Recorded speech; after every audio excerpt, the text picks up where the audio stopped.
Live போட்டாங்க. தோழர்கள் அனைவருக்கும் இனிய மாலை வணக்கம். இது மார்க்சிய சிந்தனை மையத்தின் செப்டம்பர் மாத 2ஆம் அமர்வு. இன்றைய கூட்டத்திற்கு வருகை தந்த அனைத்து தோழர்களையும் வருக வருக என வரவேற்கிறேன். இன்றைய வகுப்பில் பேச இருப்பவர் மார்க்சிய சிந்தனை மைய நிறுவனர்களில் ஒருவரான நமது தோழர் குமரன் அவர்கள். குமரன் அவர்கள் கடந்த ஒரு மாதத்துக்கு முன்னாடி ஐரோப்பா சுற்றுப்பயணம் போனாங்க. அது ஒரு இதை பார்க்கறதுக்கான இடங்களை பார்க்கறதுக்கான சுற்றுப்பயணமா இல்லாம மார்க்சிய ரீதியா ஒரு சுற்றுப்பயணத்தை செஞ்சுட்டு வந்தாங்க. அங்க இருக்கிற பொருளாதார நிலைமைகள், அங்க இருக்கிற கட்சிகளோட நிலைமைகள், அங்க மக்களோட வாழ்நிலை, இதெல்லாம் பார்த்துட்டு வந்திருக்கிறாங்க. பல அனுபவங்களை, பல இதங்களும் நமது தோழர்கள் மார்க்சிய சிந்தனை மையத்தின் தோழர்கள் அங்க இருக்கிறவங்க எல்லாரையும் சந்திச்சுட்டு வந்திருக்கிறாங்க. அது ஒரு நல்ல வாய்ப்பு. தோழருக்கு நிறைய நிறைய விஷயங்கள் சொன்னாங்க. அங்க இருக்க தோழர்களை பற்றி இன்னும் நெருக்கமா தெரிஞ்சுக்கிறதுக்கான வாய்ப்புகள் நிறைய கிடைச்சதா சொல்லியிருக்காங்க. தோழரோட அனுபவத்தை நம்ம கூட பகிர்ந்துக்கிறதுக்கு இருக்கிறாங்க. அதுல எல்லாருமே ஆவலாவே இருக்கிறோம். எப்படி முதல்ல இருந்தே தெரிஞ்சுக்கணும்னு எல்லாருக்குமா ஒரே தடவை சேர்றதுக்கு வாய்ப்பா இருக்குன்னு சொல்லிட்டு இந்த நிகழ்ச்சியை நடத்துறோம்.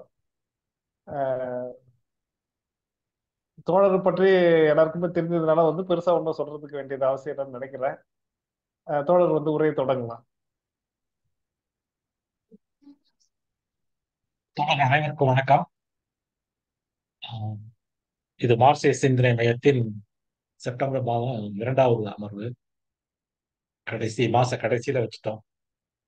ஸோ சொன்ன மாதிரியே வட ஐரோப்பிய நாடுகளில் அரசியல் பொருளாதார நிலைமைகள், எனது பயண அனுபவம் அப்படிங்கிறதா தலைப்பு. இந்த என்னுடைய உரையை 3 பகுதியா பிரிச்சுக்கலாம் அப்படின்னு இருக்கேன். அதுல ஃபர்ஸ்ட் பகுதி பயண அனுபவம். பயண அனுபவம்னா நான் மொத்தம் 28 நாட்கள் பயணம் செஞ்சேன். 11 ஆகஸ்ட்ல இருந்து 14 ஆகஸ்ட்ல இருந்து 11 செப்டம்பர் வரைக்கும். ஸோ அது எல்லா நாட்களையும் எல்லாம் பார்த்து எல்லாம் சொல்லணும்னு சொன்னா அது அது ரொம்ப பெரிய உரையா போயிடும்.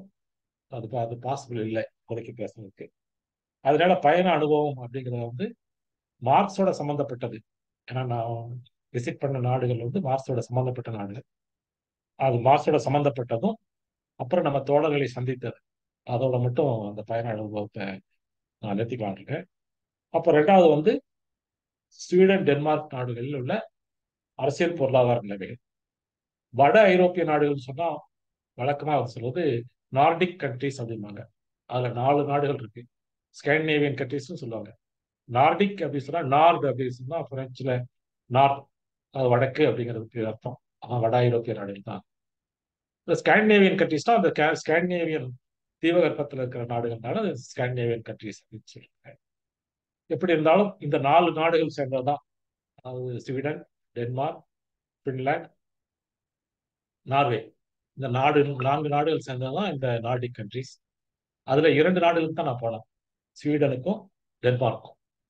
ஆனா எல்லாமே அந்த நாடுகளுடைய பொருளாதாரம், கலாச்சாரம் எல்லாம் ஏறத்தாழ ஒன்னாதான் இருக்கும். அதனால இந்த நாடுகள்ல பார்த்தே எல்லா நாட்டுகளையும் பார்த்த மாதிரி தான் இருக்கு நினைக்கிறேன். டென்மார்க் நான் போன வழியே பட் ஒரே ஒரு நாள் தான் அங்க சுத்தி பார்த்தோம். பட் அந்த அனுபவமே ரொம்ப வித்தியாசமா இருந்துச்சு. அதை அதை பார்ப்போம் இன்னைக்கு நம்ம பேசுறதுல. அப்புறம் பெரும்பாலான நாட்கள் ஸ்வீடன்ல தான் இருந்தேன். ஸோ ஸ்வீடன், டென்மார்க் இதை பற்றி மட்டும் தான் பேசலாம் அப்படின்ட்டு இருக்கேன். ஸோ இதுக்கு நிறைய ஸ்லைட்ஸ், வீடியோஸ் ப்ரிப்பேர் பண்ணியிருக்கேன். ஆனால் ப்ரிப்பேர் பண்ணல, அங்கிருந்து எடுத்து வந்தது தான். ஸோ அதை ஒன் பை ஒன்னா பார்த்துட்டு அதை வச்சே நம்ம எக்ஸ்பிளைன் பண்ணிக்கலாம். ஸோ ஃபர்ஸ்ட் நான் போனது மார்க்ஸ் அவர்களுடைய பிறந்த வீடு. இந்த நடுவில் இருக்கு இல்லைங்களா, இந்த இதுதான் மார்க்ஸ் அவர்கள் பிறந்த வீடு. இது ஜெர்மன்ல ட்ரையர் அப்படிங்கிற ஒரு நகரத்தில் இருக்கு.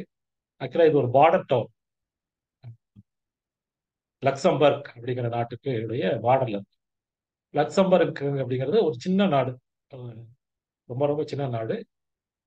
பிரான்ஸுக்கும் ஜெர்மனிக்கும் நடுவில் இருக்கு. ஸோ நீங்க பிரான்ஸ்ல இருந்து வந்தீங்க சொன்னா, பாரிஸ்ல இருந்து வந்தா ஃபர்ஸ்ட் லக்சம்பர்க் இருக்கும்.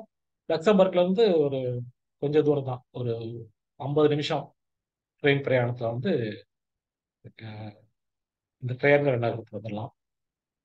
அது ஜெர்மனியுடைய ஒரு ஓரத்துல இருந்தா கூட அந்த நகரம் வந்து அது ஒரு சென்டர், அது ஒரு ஜங்ஷன் பாயிண்ட் மாதிரி.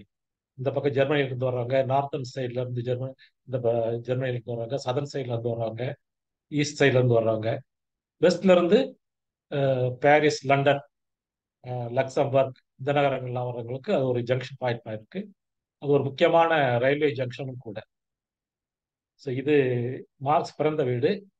இது ஒரு ஒரு நடுத்தர குடும்பம், நடுத்தர வீடுன்னு வச்சுக்கலாம் அங்க ஜெர்மன் ஸ்டாண்டர்டுக்கு. இது மார்க்ஸ் பிறக்கிறதுக்கு ஒரு ஓரிரு மாதங்களுக்கு முன்னாடி தான் அவங்க இங்க குடி வந்திருக்காங்க. அவங்க அப்பா இந்த வீட்டை விலைக்கு வாங்கிட்டு குடி வந்திருக்காரு. மார்க்ஸ் இங்க பிறந்தார். அதுக்கப்புறம் வந்து கொஞ்ச நாள் கழிச்சு இந்த வீட்டை வித்துட்டு போயிட்டாரு அவங்க அப்பா. ஸோ அதுக்கப்புறம் வேற வேற கைகள் மாறி அஹ், இந்த 20ஆம் நூற்றாண்டு வாக்கில் தான் ஒரு சோசியலிஸ்ட் இதை வாங்கி அதை கம்ப்ளீட்டா ரெனோவேட் பண்ணி இப்போ ஒரு மியூசியம் மாதிரி வச்சிருக்காரு. இது அதே வீடு பின்புறத்துல இருந்து பாக்குறப்ப. பின்புறத்துல ஒரு சின்ன கார்டன் மாதிரி இருக்கு. அங்க ஒரு மார்க்ஸ் உடைய சின்ன மார்பிள் ஒரு சிலை இருக்கு. பிறகு வந்து அஹ், இது வீடு நீங்க பார்த்தாவே தெரியும். ஒரு பெரிய வீடு கிடையாது, ஒரு சின்ன வீடு கிடையாது, ஒரு நடுத்தரமான வீடு. அப்புறம் இது மியூசியத்துக்கு உள்ள எடுத்தது. அப்புறம் prayer to the world, Karl Marx is ideas their impact up to the present. இந்த மாதிரி நிறைய ரைட் அப்ஸ் அங்க இருக்கு. நான் அது எல்லாத்தையும் எடுக்கல, இதை வாசிக்க போறதும் கிடையாது. ஜஸ்ட் ஒரு காட்டுறதுக்காக தான். அதாவது ட்ரையர்ங்கிற ஒரு நகரத்துல பிறந்து அவருடைய கருத்துக்கள் எப்படி உலகம் முழுவதும் போய் சேர்த்துச்சு அப்படிங்கிறது வந்து அங்க பல ஸ்லைடுகளை வச்சிருக்காங்க. அங்க பார்த்ததுல முக்கியமா பார்க்கறதுன்னா, நம்ம தான் இங்க மார்க்ஸ் சொன்னது சரியா, மாவோ சொன்னது சரியா, லெனின் சொன்னது சரியா, இல்ல இவங்க சொன்னது சரியில்லை அப்படின்னுலாம் நம்ம நிறைய டிஸ்கஷன் இருக்கு. ஆனா நான் இங்க இந்த மியூசியத்துல பார்த்த அளவுக்கும் அங்க ஐரோப்பாவில் பல நண்பர்களோட தோழர்களோட பேசுற வரைக்கும் பார்த்தா அந்த மாதிரி அவங்க வித்தியாசம்லாம் பார்க்கறது இல்ல. அவங்க என்ன நினைக்கிறாங்கன்னா, ஒருத்தருக்கு ஒரு ரோல் இருந்துச்சு, அதை செஞ்சாங்க, அதுல வந்து அந்த காலத்துக்கேற்ப நடந்துக்கிட்டாங்க, அந்த மாதிரி தான் இருக்காங்க ஒழிய நம்ம மாதிரி ஒரு ரொம்ப தீவிரமான ஒரு எதிர்ப்பு மனநிலையில அங்க இல்ல. இது வந்து ஒரு அங்க உள்ள எடுத்த ஒரு வீடியோ அந்த ரிசப்ஷன்லயே இருக்குது. அதை பாருங்க.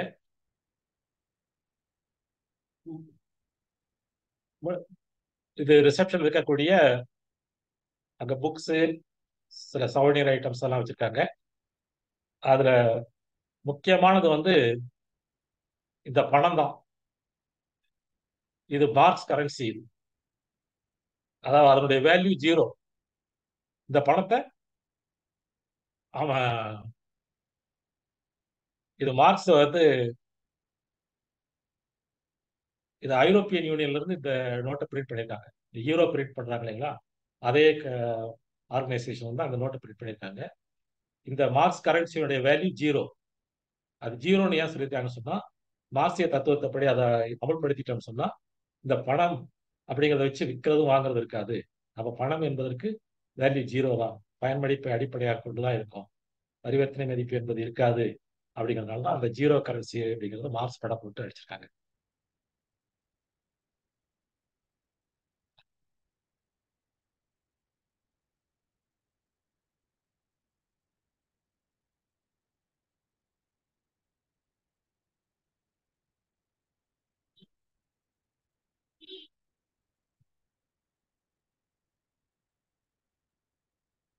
இந்த வீடியோ வந்து இது மார்க்ஸ் அவருடைய தோட்டத்தினுடைய பின்னாடி பின்பக்கத்தை வந்து எடுத்தது. அங்க அவருடைய படம், அப்புறம் அது உட்கார்ற மாதிரி சில பெஞ்சஸ்லாம் இருக்கு. அங்க உட்கார்ந்து ரிலாக்ஸ் பண்றாங்க. ஒரு சிலை ஒண்ணு இருக்கு.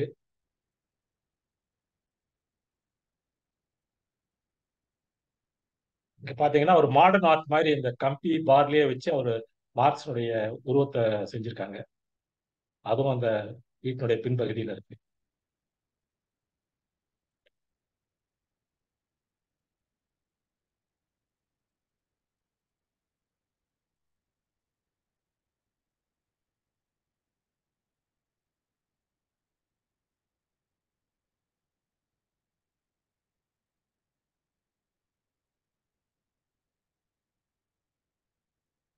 இது வந்து மார்ஸுடைய பயணம். அவர் எங்கெங்க இருந்தார் அப்படிங்கிறது அங்க அது மியூசியமா இருக்கு இல்லைங்களா? அந்த மியூசியத்தில் இருக்கக்கூடிய அஹ், ஒரு பிக்சர். அவர் பிறந்தது ட்ரையர்ல, அப்புறம் பான் போயிருக்காரு, பெர்லின்ல படிச்சாரு, அப்புறம் கொலோன் போயிருக்காரு, பாரிஸ், பிரசல்ஸ், எகெயின் கொலோன், அப்புறம் லண்டன். அவருடைய அந்த வாழ்க்கையில இருந்த நகரங்களை பத்தி எல்லாம் ஜஸ்ட் ஒரு பிரீஃபா போட்டிருக்காங்க. இதுல வந்து இது ஒரு ஒரு டைம் லைன் மாதிரி. அவர் மார்க்ஸ் எந்தெந்த ஊர்கள்ல எப்ப இருந்தார் அப்படிங்கிறதுக்கு அது ஒரு டைம் பீரியட் மாதிரி போட்டிருக்காங்க. அவர் எந்த காலத்துல எங்க இருந்தார் அப்படிங்கிறது. ஆ-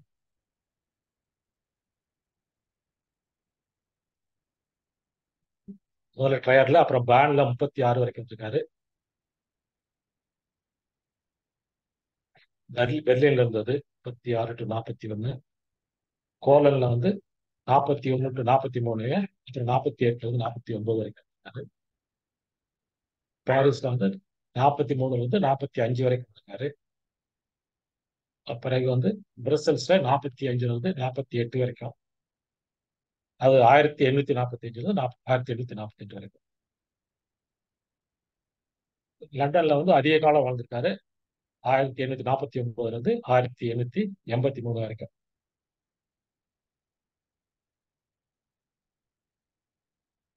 இதுவும் அந்த வியூஸ் இருக்காங்க. ஸோ இதான் அவர் பிறந்த வீட்டினுடைய ஒரு ஒரு சின்ன விளக்கம். நான் எடுத்த போட்டோஸ் அண்ட் வீடியோஸ். வேற வந்து அவருக்கு ஒரு நான் இப்போ அங்க முடிச்சுட்டு வந்த பின்னாடி தான் கேள்விப்பட்டேன். அங்க ஒரு சிக்னல் இருக்கு, மார்ஸ் சிக்னல் அப்படின்னு சொல்லிட்டு. அது மார்ஸ் வந்து ரெட் லைட் எரியும் போது அவர் நிக்கிற மாதிரி நடக்கும்போது ஒரு புக்கை வச்சுட்டு கையை வீசிட்டு நடக்கிற மாதிரி எல்லாம் வரும் அப்படின்னு. அதை நான் பார்க்கல, ஏன்னா அது தெரியாது, வந்த பின்னாடி பிரிச்சது. இதுக்கு அடுத்தது வந்து மார்ஸ் அதிக காலம் வாழ்ந்தது லண்டன்ல தான். 49ல இருந்து 83 வரைக்கும். 34 வருஷம் அங்கதான் வாழ்ந்திருக்காரு. அங்கதான் மெயினான அவருடைய படைப்புகள் எல்லாமே அங்கதான். விவாதங்கள், ஏங்கல்ஸுடைய விவாதித்தது, மற்ற நண்பர்களுடைய விவாதித்து செஞ்சது, அவர் புத்தகங்கள் எழுதியது எல்லாமே லண்டன்ல தான் எழுதி செஞ்சிருக்காரு. இது வந்து லண்டன்ல மார்க்ஸ் மார்க்ஸுடன் நடை, மார்க்ஸ் வாக் அப்படின்னு சொல்லி ஒரு ப்ரோக்ராம் இருக்கு. எவ்ரி சண்டே நடத்துறாங்க. அதுக்கு ஒரு ஃபீஸ் உண்டு. 16 பவுண்ட், 16 பவுண்ட் அப்ராக்சிமேட்டா 1600 ரூபாய். அது இருக்கு 1600 ரூபாய், 1700 ரூபாய் கிட்ட வரும். இது வந்து ஒரு 2.5 மணி நேரம் ப்ரோக்ராம். ஆனா 3 மணி நேரம் வரைக்கும் ஆயிடுது. லண்டன்ல வந்து அவர் வாழ்ந்த இடங்களை பூரா நடந்தே சுத்தி பார்க்கறது. அது இந்த மாதிரி வயசானவங்களுக்குலாம் கொஞ்சம் டயரிங் ஜாப் தான். பட் இருந்தாலும் ரொம்ப இன்ட்ரெஸ்டிங். இவர் தான் இதை கண்டக்ட் பண்றாரு. அஹ் இது வந்து ஃபர்ஸ்ட் இங்க தான் கூட்டிட்டு போனார். மார்ச் வாக்லயே ஃபர்ஸ்ட் அந்த பிக்காடி சர்க்கஸ் அப்படிங்கிற ஒரு இடம் இருக்கு. அந்த இடத்துல வந்து நடந்து போயிட்டு போறாங்க. இது ரொம்ப பக்கம் அது. இந்த இப்ப எல்லாம் கடைகளும் வீடுகளுமா இருக்கு. இந்த வீட்டினுடைய மேல மேல இந்த மாடியில தான் வந்து மார்க்ஸ் அடிக்கடி அந்த தோழர்களுடைய சந்திக்கிறது, அந்த தொழிற்சங்க மீட்டிங், இதுக்கெல்லாம் அடிக்கடி அங்கதான் மீட் பண்ணாங்களாம். அதை பத்தி பேசும்போது இந்த தோழர், இந்த நடத்தக்கூடிய தோழர் வந்து அவர் மார்க்சிஸ்ட் நல்ல எக்ஸ்பர்ட், ரொம்ப படிச்சிருக்காரு, எல்லா விஷயங்களும் தெரிஞ்சிருக்காரு, நிறைய விஷயங்கள் தெரிஞ்சிருக்காரு மார்க்ஸ் பத்தி. அவர் தான் சொன்னாரு, இந்த வாக்குல வந்து 40 பேர் தான் அலௌடு. ஏன்னா அவரு மைக் இல்லாம பேசுறாரு, சும்மா சாதாரண பேசுறதுனால அப்புறம் அதற்கு டிராபிக்கும் அதுக்கு மேல வந்து நடக்கிறது பாசிபிள் இல்லை. நான் போறதுக்கு முன்னாடியே 1 மாசத்துக்கு முன்னாடியே அதை புக் பண்ணிட்டேன். புக் பண்ணதுனால அந்த இடம் கிடைச்சது. ஏன்னா சில பேருக்கு வந்து அந்த டைம்ல வந்து கேட்டவங்களுக்குலாம் சில பேர் கிடைக்கல, அதாவது கலந்துக்க முடியல அவங்களால. ஸோ 40 பேர் தான் நாங்க போனோம். அப்பதான் அவர் சொன்னார், இது வந்து மார்க்ஸ் ஒரு தத்துவமா எழுதி வச்சு போனதுனால தான் 40 பேர் இருக்கிறோம். சப்போஸ் இதுவே ஒரு மதமா இருந்திருந்தாரு சொன்னா ஒரு நாளுக்கு 40,000 பேர் அல்லது 4 லட்சம் பேர் இங்க வந்து வந்துட்டு போவாங்க அப்படின்னு சொல்லி ஜோக்கா சொன்னாரு. இவர் மார்க்ஸை பத்தி பேசுறது மட்டும் இல்லாம கொஞ்சம் ஜோக்காவும் பேசிட்டு ரொம்ப அந்த நடைப்பயணத்தை ரொம்ப இன்ட்ரெஸ்டிங்கா கூட்டு போனாரு. ஸோ இது வந்து அந்த மீட்டிங் நடத்தின வீடு. இப்போ இதுலயுமே வந்து அருங்காட்சியகமாகவோ வேற இது மாதிரியே கிடையாது. எல்லாம் தனிப்பட்ட முறையில வந்து அவங்கவுங்க சொந்தமா இருக்காங்க. அதனால அதில் உள்ள எல்லாம் நம்ம போய் பார்க்க முடியாது. ஏன்னா உள்ள வந்து எல்லாம் அவங்க வீடா கன்வெர்ட் பண்ணிட்டாங்க. அதே மாதிரி இதுவும் மார்க்ஸ் வந்து வாழ்ந்தது 51 இருந்து 56 வரைக்கும் வாழ்ந்த வீடு இது. இந்த மாடியில இருந்திருக்காரு. ஸோ இது வந்து இப்போ தனிப்பட்ட வேற வீடு வீடா இருக்கு. அதே மாதிரி இந்த வீட்லயும் மார்க்ஸ் இருந்திருக்காரு. இதெல்லாம் வந்து வேற வேற வீடுகள்ல வேற வேற காலங்கள்ல இருந்திருக்காரு மார்க்ஸ். இதுவும் ஒரு வீடு, மார்க்ஸ் இருந்த வீடு. ஸோ இதான் வந்து மார்க்ஸ் இருந்த அங்க வாழ்ந்த வீடு லண்டன்ல. அப்புறம் லண்டன் அருங்காட்சியகம், லண்டன் மியூசியம். இதுவும் மார்க்ஸுடைய வாழ்க்கை ரொம்ப மிக மிக முக்கியமானது. இந்த கீழே இந்த போட்டிருக்க தேதி வந்து நான் நான் பயணம் செஞ்ச தேதி போட்டிருக்கேன். ஸோ இது அருங்காட்சியகத்தோட என்ட்ரன்ஸு. அந்த மியூசியம் வந்து ரொம்ப பெருசு. அதெல்லாம் பார்க்கறதுனா இப்படி ஒரு வாரம் 10 நாள் இருந்தால் தான் பார்க்க முடியும். அதுக்கு கூட்டமும் ரொம்ப ஜாஸ்தி. நாங்கள் போயிருந்தது ஞாயிற்றுக்கிழமைங்கிறதுனால கூட்டம் ரொம்ப இருந்துச்சு. பெரிய கியூவாகவும் இருந்துச்சு. பட் இவர் வந்து அந்த எவ்ரி வீக் கண்டக்ட் பண்ணுறதுனால எங்களை அப்புறம் நாங்கள் வந்து எல்லாமே பார்க்கறது இல்ல. ஒரு 2 இடம் தான் போய் பார்த்தோம். அதனால எங்களை வந்து டைரெக்டாக உள்ள கூட்டிகிட்டு போயிட்டாரு. டிக்கெட் வாங்கிட்டு அதெல்லாம் பண்ணாம. இப்போ நாங்கள் நேராக போய் பார்த்தோம். ஃபர்ஸ்ட் பார்த்தது அந்த பழங்காலத்து ஓடுகள், பானை ஓடுகள், இந்த மாதிரி இடங்கள்.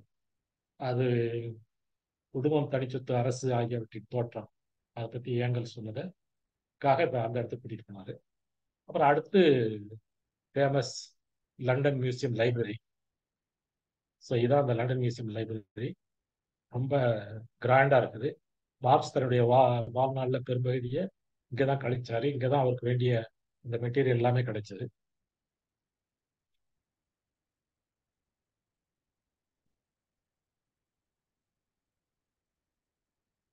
இது இன்னொரு வியூ. இது அவர் அந்த லண்டன் மியூசியம் லைப்ரரியில் வச்சு பேசுறது.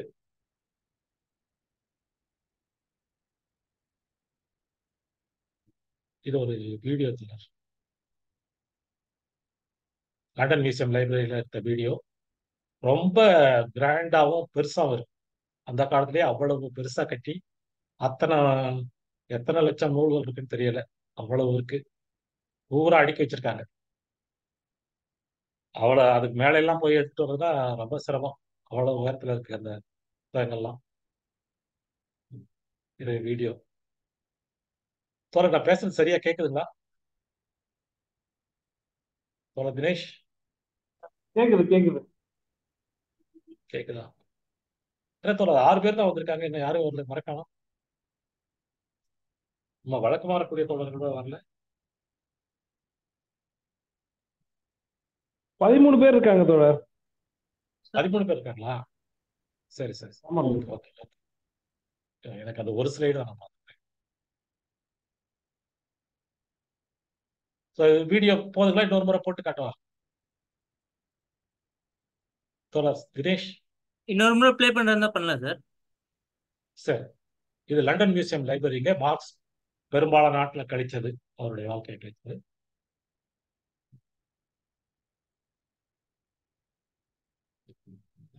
அப்புறம் இந்த மார்க்ஸ் கடையை பத்தி சொல்லணும்னா அதுல வந்து எல்லா நாட்டுக்காரங்களும் வராங்க.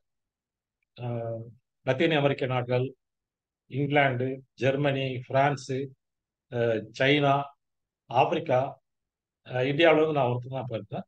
அந்த மாதிரி எல்லா நாடுகள்ல இருந்தும் வராங்க. அதுல ரொம்ப இன்ட்ரெஸ்டா கேட்கறாங்க. ஆனா உண்மையா படிச்சுட்டு அந்த மாதிரி வந்தவங்களை விட கட்சியில இருக்கவங்க, ட்ரேட் யூனியன் அல்லது மார்க்ஸை பத்தி ஒரு இன்ட்ரெஸ்டா தெரிஞ்சுக்கணும்னு இருக்கவங்க, அப்படிப்பட்டவங்க தான் அதிக பேர் வந்திருக்காங்க. ஆனா அத்தனை நாட்டுக்காரங்களையும் ஒரே இடத்துல பார்க்கறதும் அது மார்க்ஸுடைய நடையில பார்க்கறதும் வந்து ரொம்ப சந்தோஷமா இருந்துச்சு. அடுத்து வந்து மார்க்ஸ் அவருடைய நினைவிடம். அவர் இறந்த பின்னாடி அவரை அடக்கம் செஞ்ச இடம் வந்து இது வாட்டர்லூ பார்க், ஹைகேட் ஹில்ஸ் அப்படிங்கிறது கொஞ்சம் கொஞ்சம் உயரமான இடம் லண்டன்ல. ரொம்ப அழகான இடம். அதுல இந்த வாட்டர்லூ பார்க் அப்படிங்கிறது இது ஒரு பார்க்கு. இந்த பார்க்குடைய ஒரு பகுதியை பிரிச்சு இந்த ஹைகேட் சிமெட்ரி அப்படிங்கிற வச்சிருக்காங்க. அந்த ஹைகேட் சிமெட்ரிலேயே ஈஸ்ட் அண்ட் வெஸ்ட் ரெண்டு இருக்கு. ஸோ அதுல ஒண்ணுல தான் மார்க்ஸுடைய கல்லறை இருக்கு. அங்க வந்து நிறைய பேர் கல்லறைகள் வந்து நிறைய கல்லறைகள் இருக்கு. அது எல்லாமே ரொம்ப முக்கியமான விஐபிஸ், அரச குடும்பங்கள், லார்ட்ஸ், அல்லது பதவியிலையும் பெரிய பதவியில் இருந்தவங்க, மேயர், ஃபேமஸான டாக்டர்ஸ், அந்த மாதிரி இருந்தவங்க. ஆனா விசிட்டர்ஸ் வந்து ரொம்ப அதிகம்னு சொல்ல முடியாது. வர விசிட்டர்ஸ் ஓரளவுக்கு வர்றாங்க. அவங்க எல்லாருமே வந்து மார்ஸுடைய கல்லறையை பார்த்து தான் வராங்க. வேற எங்கேயும் போற மாதிரி தெரியல. ஸோ இதுதான் வந்து மார்ஸுடைய கல்லறை. அது காலையிலேயே வந்து மற்ற இடங்கள்லாம் வந்து எந்த சாதாரணமாக தான் இருக்கு. இது காலையிலேயே வந்து நான் போற முன்னாடியே அதை க்ளீன் பண்ணி அங்க பூலாம் வச்சிருக்காங்க. இது விசிட்டர்ஸ் வச்சதா இல்லை அவங்களே செய்யறாங்கன்னு தெரியல. உம், இது ஹைகேட்ஸ் பற்றி மார்க்ஸ்ல நானும் கூட நிற்கிற மாதிரி. அதுல வந்து இந்த மாதிரி ஒரு பலகை இருக்கு. அதுல அவங்க மார்க்ஸ் இறந்தது, மற்ற அவங்களுடைய மகள்கள், கிராண்ட்சன், அவங்கள பத்தி இருக்காங்க. இது அந்த கல்லறையுடைய என்ட்ரன்ஸ்லயே ஒரு சின்ன ஆபீஸ் மாதிரி இருக்கு. அதுல டிக்கெட் வாங்கிட்டு தான் வருவாங்க. 6 பவுண்ட், 600 ரூபாய், 400 ரூபாய்க்கு அது வாங்கிட்டு தான் உள்ள வர்றாங்க. அங்க பல புஸ்தகங்கள் இருக்கு. பட் ஃபர்ஸ்ட் வந்து மார்ஸுடைய இந்த புத்தகங்களை பற்றி தான் ஒரு ஒரு போர்டு வச்சிருக்காங்க. அப்புறம் உள்ளேயும் சில மார்க்ஸ் புத்தகங்கள் இருக்கு. இது வந்து பெரிய மார்க்ஸ் புத்தகங்களுக்கு மட்டும் இல்லை, எல்லா புத்தகங்களும் இருக்கு விற்பனைக்கு. விற்பனைக்கு அதுல ஃபர்ஸ்ட் வந்து கம்யூனிஸ்ட் மேனிஃபெஸ்டோ பற்றி தான் போட்டிருக்காங்க. ஏன்னா இந்த ஹைகேட் சிமெட்ரிக் விசிட்டர்ஸ் அப்படின்னு வர்றவங்க வந்து மார்ஸ் கல்லறைக்கு தான் வர்றாங்க. அதில் நான் கேட்ட வரைக்கும் சைனீஸ் விசிட்டர்ஸ் தான் ரொம்ப அதிக பேர் வராங்க அப்படின்னு சொன்னாங்க. நான் போயிருந்தப்போ ஒரு ஃபேமிலி வந்திருந்தாங்க சைனா வந்து. ஸோ இது வந்து மார்ஸுடைய வாழ்க்கை, அவர் பிறந்த இடம், அவர் வாழ்ந்த இடம், பின்பு மறைந்த பின்னாடி அவரை அடக்கம் செஞ்ச இடம். ஸோ இதை பார்த்துட்டோம். அடுத்தது அங்க நான் பார்த்து சந்தித்த தோழர்கள் அவரை பத்தி வரிசையா சொல்றேன். தோழர் திவான் லண்டன்ல இருக்கும்போது வந்து சந்திச்சாரு. பக்கத்துல இருக்கிறது அவருடைய மகன். அவங்க வந்து ரொம்ப தூரத்துல இருக்காங்க. ஒரு 200 மைலுக்கு மேல இருக்கும் லண்டன்ல இருந்து. அங்கிருந்து இரவு நேரத்துல 8 மணிக்கு மேல அங்க வந்து சந்திச்சுட்டு அப்புறம் 12 மணி வாக்குல கிளம்பி போனாங்க. ஸோ அப்போ எந்த அளவுக்கு எஃபர்ட் எடுத்து வந்திருப்பாங்க பாருங்க. அங்கிருந்து எப்படி ஒரு 3 மணி நேரம் 2 மணி நேரம் ஆகும், 3 மணி நேரம் ஆகும் நினைக்கிறேன். ஏன்னா அது வந்து நாங்க சந்திச்சது ஒரு ஃப்ரைடே. ஸோ அதனால அந்த வீக்கெண்ட் கூட்டம் வந்து ரொம்ப அதிகமா இருக்கும். இந்த டிராஃபிக் வந்து நம்ம ஊர்ல மாதிரியே இந்த வீக்கெண்ட்ஸ்ல ஈவன் மெயின் ஹைவேலையும் ஜாஸ்தியா இருக்கு. ஸோ நீங்க நார்மலா 1 மணி நேரத்துல போகக்கூடிய இடத்துக்குலாம் கூட 2 மணி நேரம் 2.5 மணி நேரம் ஆயிடும். இந்த மாதிரி டிராஃபிக் அதிகமா இருக்காங்க. அடுத்து இது தோழர் சிவா அவர் மனைவியுடன் மில்மா ஸ்வீடன் அப்படிங்கிற இடத்துல இருந்து அதிகமாக சந்திச்சோம். தோழர் சிவா அவங்க வீட்டுல தான் நான் ஒரு வாரத்துக்கு மேல தங்கியிருந்தாங்க ஸ்வீடன்ல இருக்கிறப்ப. அவர் இல்லைன்னு சொன்னா நாங்க ஸ்வீடன் போயிருக்கவே முடியாது. ஏன்னா நம்ம தனியா போய் அங்க பாக்குறதுக்கு ஒன்றும் இல்லை. அவர் அதை சுத்தி காட்டுறதுக்கும் நமக்கு சுத்தி பார்க்கறதுக்கு நமக்கு தெரியாது. அதனால அவருடைய உதவி வந்து ரொம்ப நல்லா இருந்துச்சு. அவர் இருந்ததுனால தான் அங்க பல தோழர்களையும் பல இடங்களையும் பார்க்க கிடைச்சது. இது மில்மா ஸ்வீடன். பிறகு வந்து இது ஸ்வீடன்ல ஸ்டாக்ஹோம் அப்படிங்கிற இடம். இது தோழர் இஸ்தியாக் அகமத் அப்படின்னு பாகிஸ்தான் வந்திருக்கக்கூடிய தோழர். அவர் எழுதிய புக்கு அடிப்படையா வச்சு கூட தான் நான் அந்த இந்தியா பாகிஸ்தான் பிரிவினை பத்தி 3 லெக்சர் எடுத்திருந்தேன். ஸோ அவரை நேரில் சந்திச்சது ரொம்ப சந்தோஷம். 1ஆம் தேதி அன்னைக்கு நான் போன அன்னைக்கு அவர் வந்துட்டாரு. ஹோட்டல் ரூம் வந்துட்டு அவர் 2 பேரும் என்னை சாப்பிட்றதுக்கு இந்த ஒரு ரெஸ்டாரண்ட், ஈரானியன் ரெஸ்டாரண்ட் வீட்டுக்கு போனாரு. இது அதுக்கு அடுத்த நாள் 2/9 அன்னைக்கு, இல்லை 1/9 அன்னைக்கு வந்து தோழர்கள், ஸ்வீடன்ல இருக்கக்கூடிய இடதுசாரி தோழர்கள், அவங்க 4-5 பேர் கூட சேர்ந்து மத்தியானம் லஞ்ச் ஒரு சின்ன தாய் ரெஸ்டாரண்ட் கூட்டியிருப்பாங்க. அங்க அப்படியே சாப்பிட்டுட்டே பேசிட்டு இருந்தோம். இந்த தோழர் வந்து என் பக்கத்துல உட்காந்துருக்க தோழர் வந்து சிபிஐல, தாக்கூர் பேரு, சிபிஐல வாரணாசியில தலைவர், ஒரு முக்கியமான தலைவர். ஸோ அவர் வந்து வாரணாசியில நடந்த விஷயங்கள், அங்க இருக்க பாலிடிக்ஸ், அப்படியெல்லாம் ரொம்ப விரிவா பேசினாரு. மோடியே வந்து தோத்து போற அளவுக்கு தான் இருந்தார் இந்த இந்த எலெக்ஷன்ல. அது அவர் ஜெயிச்சதுக்கு முக்கிய காரணம் வந்து காங்கிரஸ் அந்த கேண்டிடேட் சரியா வேலையே செய்யல. ஏன்னா அவர் வந்து நம்ம தோத்து போயிடும் அப்படின்னு நினைச்சிட்டே இருந்தாரு. அதனாலதான் வந்து மோடினால ஜெயிக்க முடிஞ்சது. இதே வந்து சமாஜ்வாதி கட்சியினுடைய ஒரு கேண்டிடேட் போட்டிருந்தாங்கன்னா கண்டிப்பா அவங்க ஹால் அவுட் பண்ணியிருப்பாங்க.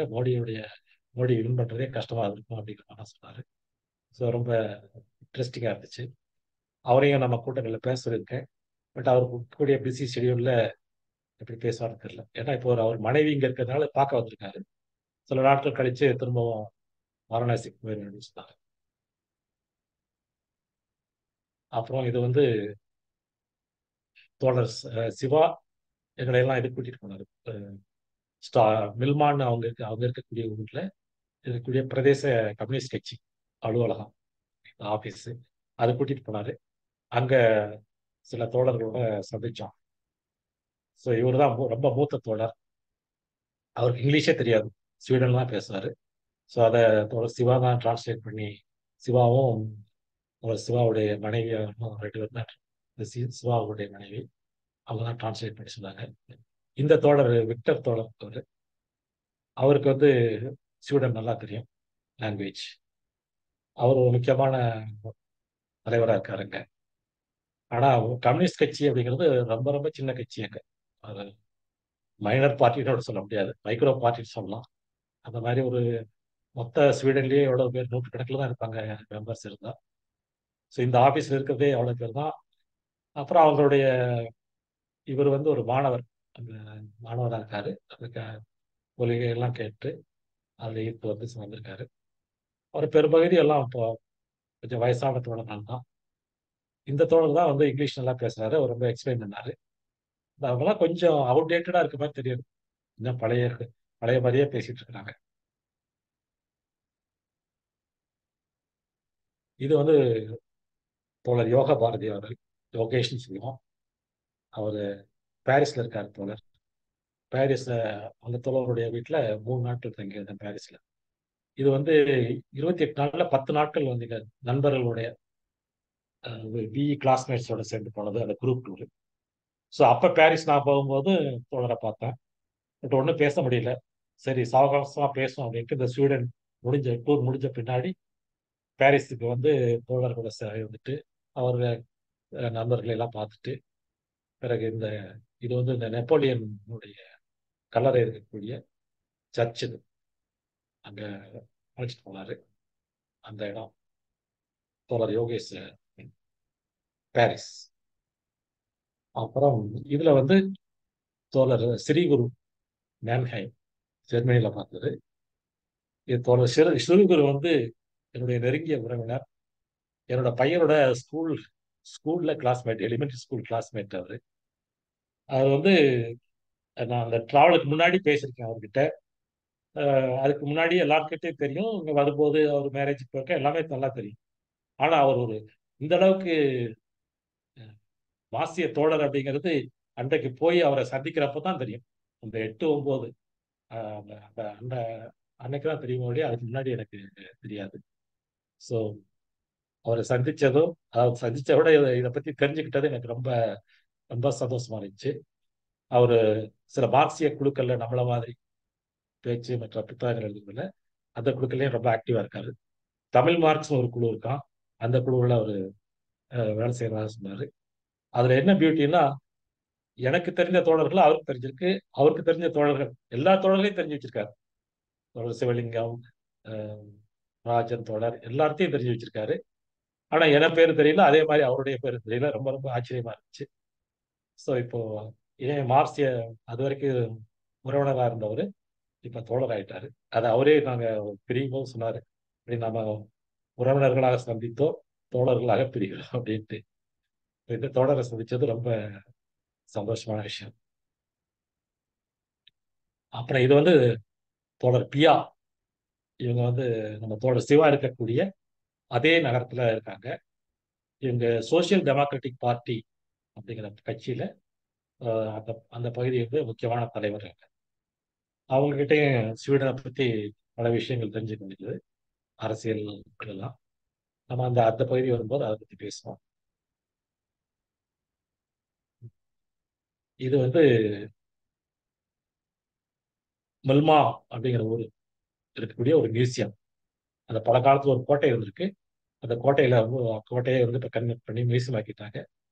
அங்க பெயிண்டிங்ஸ் வச்சிருக்காங்க. அதுல மாவோடைய பெயிண்டிங்கும் வச்சிருக்காங்க.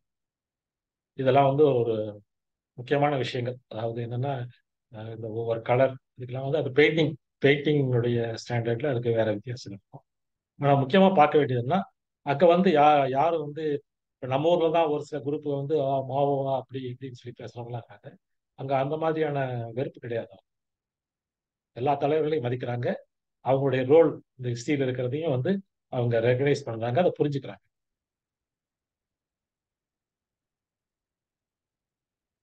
இது வந்து இது வரைக்கும் நான் பேசுறது இந்த பயண அனுபவத்தை பத்தி போல. அஹ் கேள்வி பதில் எல்லாத்தையும் நம்ம கடைசியில வச்சுக்கலாம்னு நினைக்கிறேன். ஏன்னா நம்ம இடையில இடையில வச்சோம்னா அப்புறம் மற்ற விஷயங்களை பேச முடியாது. ஸோ இப்போ அடுத்தது அஹ், அரசியல் பொருளாதார நிலைமைகள் அதை பத்தி பேசலாம் அப்படின்னு இருக்காங்க. அரசியல் பொருளாதார நிலைமைகள் எடுத்துட்டோம்னு சொன்னா ஸ்வீடன், டென்மார்க் 2 நாடு தான் நான் போனது. அதை பத்தி மட்டுமே பேசுவோம். அதுலேயே மெயினா ஸ்வீடன். ஸ்வீடன் வந்து ஒரு சின்ன கண்ட்ரி இந்த சென்ஸ் ஜனத்தொகையில. ஆனா ஏரியாவில் வந்து ரொம்ப பெரிய நாடு. அங்கே மொத்த ஜனத்தொகையே 1,05,00,000 தான். ஸோ நம்ம சென்னை அளவுக்கு தான் ஒரு நாடே இருக்கு. ஆனா அவங்களுடைய ஜிடிபின்னு பார்த்தோம்னா 597, almost $600 billion. So per capita வந்து அப்ராக்சிமேட்டா 55,000 வரும் நாமினல் ஜிடிபி வச்சு பார்க்கும்போது. அதே மாதிரி டென்மார்க் பார்த்தீங்கன்னாலும் அவங்க பாப்புலேஷன் 60 லட்சம். 60 லட்சம்னா சென்னையோட சின்ன ஊர். சின்ன ஊர்ல சின்ன நாடு. ஏரியா வைஸ் அது கொஞ்சம் சின்ன நாடு தான். ரொம்ப சின்னது கிடையாது. பட் ஒரு கம்பேர்ட் டு ஸ்வீடன் சின்ன நாடு தான். அவங்களுடைய ஜிடிபி $410 பில்லியன். பெர் கேபிட்டா வந்து $69,000 பெர் கேபிட்டா ஜிடிபி. அதை நம்ம இந்தியாவோட கம்பேர் பண்ணாதான் தான் தெரியும். இந்தியாவில் வந்து $2,800 நம்ம ஜிடிபி நாமினல். நீங்க ஈவன் பிபிபி வெளிப்பட்டா கூட $10,000 தான் வரும். ஸோ அப்படிங்கிறப்ப ஒரு ஆவரேஜ் அவங்களுடைய மனிதருடைய வருமானம் எவ்வளவு, அவங்களுடைய ஸ்டாண்டர்ட் ஆஃப் லிவிங் எப்படி இருக்கும் அப்படிங்கிறத நம்ம வந்து இதுல இருந்து தெரிஞ்சுக்கலாம் ஈஸியா. அப்படின்னா ஈக்குவலா டிஸ்ட்ரிபியூட் ஆயிருக்கான்னா ஈக்குவலா டிஸ்ட்ரிபியூட் ஆகல. ஆனால் கம்பேரிட்டிவ்லி ஈக்குவலா டிஸ்ட்ரிபியூட் ஆயிருக்கு. அந்த கினி கோஎஃபிஷியன்ட் அப்படிங்கிறது ரொம்ப கம்மியா இருக்கு. அப்படி சொன்னா ஏற்றத்தாழ்வுகள் அந்த நாட்டில் ரொம்ப கம்மி அப்படிங்கிறதான் அதுக்கு அர்த்தம். அதே மாதிரி ஹெச்டிஐ ஹியூமன் டெவலப்மெண்ட் இண்டெக்ஸ் எல்லாம் பார்த்தோம்னு சொன்னா ரொம்ப ஹை, 0.98 அந்த ரேஞ்சில் இருக்கு.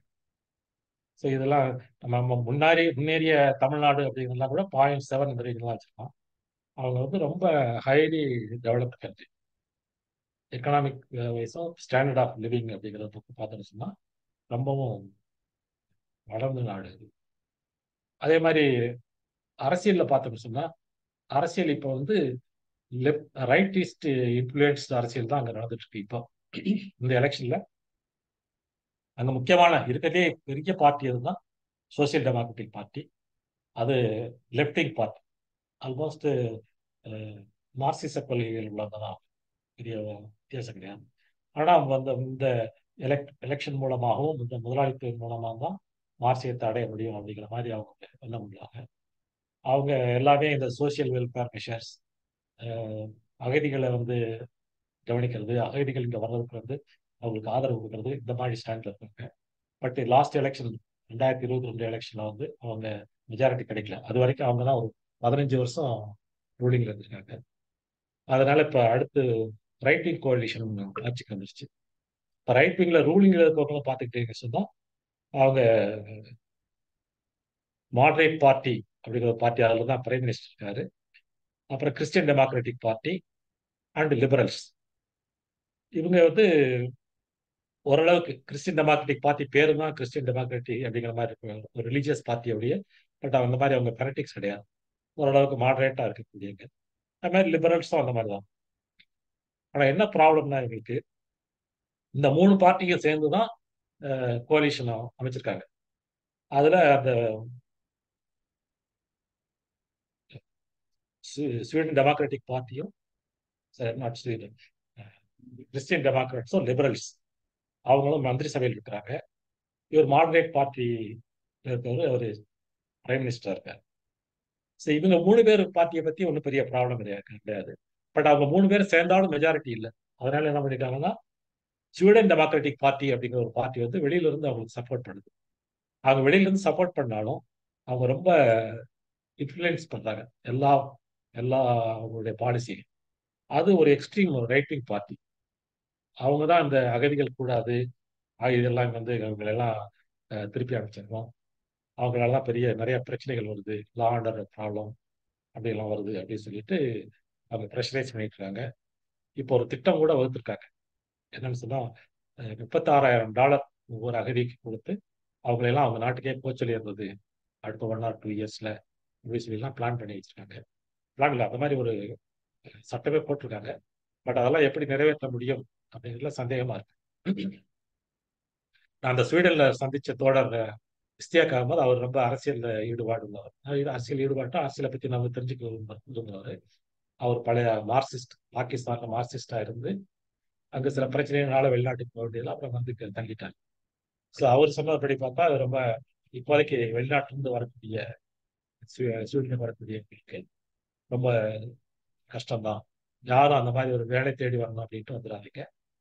நீங்க ஆல்ரெடி ஒரு டாக்டர், இன்ஜினியர்ஸ், சாஃப்ட்வேர் ப்ரொஃபஷனல் அந்த மாதிரி இருந்து இங்க ஒரு வேலை கிடைச்ச முதல்லயே அப்படி வர்றவங்களுக்கு ஒன்றும் பிரச்சனை இல்லை. அவங்கெல்லாம் வந்து நல்லபடியா அங்கிருந்து நல்லா சம்பாதிக்கலாம். ஆனா ஒரு இப்ப வேலை தேடி போய் அங்க செட்டில் ஆகலாம் அப்படின்றவங்களுக்கு முந்தி இருந்த மாதிரி இப்ப ஸ்வீடன் இல்லை அப்படிங்கிறத அவர் சொன்னாரு. ஸோ இந்த மேடம் பியா அவங்கள பார்த்தோம் இல்லைங்களா, நான் அவங்க போட்டோ கூட காமிச்சேன் நில்மால. அவங்க என்ன சொல்றாங்கன்னா, இந்த இந்த பார்ட்டி இருக்க வரைக்கும் தான் இப்படி இருக்கும், நாங்கள் ஆட்சிக்கு வந்துட்டோம்னா திரும்பவும் இந்த அகதிகள் எல்லாம் வந்து நாங்கள் என்கரேஜ் பண்ணுவோம், இங்கே இருக்கிறது அவங்களெல்லாம் அலோவ் பண்ணுவோம் அப்படின்னு சொல்றாங்க. இப்போ ரைட் விங் பார்ட்டி அப்படின்னு சொன்னால் நம்ம ஊர்ல மாதிரி கிடையாது. நம்ம ஊர் ரைட்டிங் வச்சுக்கிட்டு அங்கே கம்பேர் பண்ண முடியாது. இங்கே நம்ம ஊர்ல ரைட் விங் பார்ட்டினா எல்லாத்தையும் ப்ரைவேட்ல கொடுத்துடணும், எல்லாத்துக்குமே ஒன்றுமே கொடுக்கக்கூடாது, எல்லாமே ஓனர்ஸ் அவங்க முதலாளிகள் பார்த்துக்குவாங்க, அப்புறம் அவங்க சப்போர்ட் பண்றது ஒரு ரிலீஜன், மற்ற ரிலீஜன்ஸ் பூராத்தையும் வந்து அப்போஸ் பண்றது, மசூதியில் அடிக்கிறது, இந்த மாதிரி வேலைகள்லாம் அவங்க பண்ண மாட்டாங்க. அங்கே மேக்சிமம் அவங்க பண்றதே இந்த ரெஃப்யூஜி விஷயத்துல தான். மற்றபடி வெல்ஃபேர் விஷயத்துல எல்லாம் வந்து ரைட் விங் பார்ட்டிலாம் அவங்க கொடுத்ததெல்லாம் இனிமேல் திருப்பி எடுக்க முடியாது. அப்புறம் வேற வேற அட்வர்ஸாகவும் எதுவும் பண்ணிட முடியாது.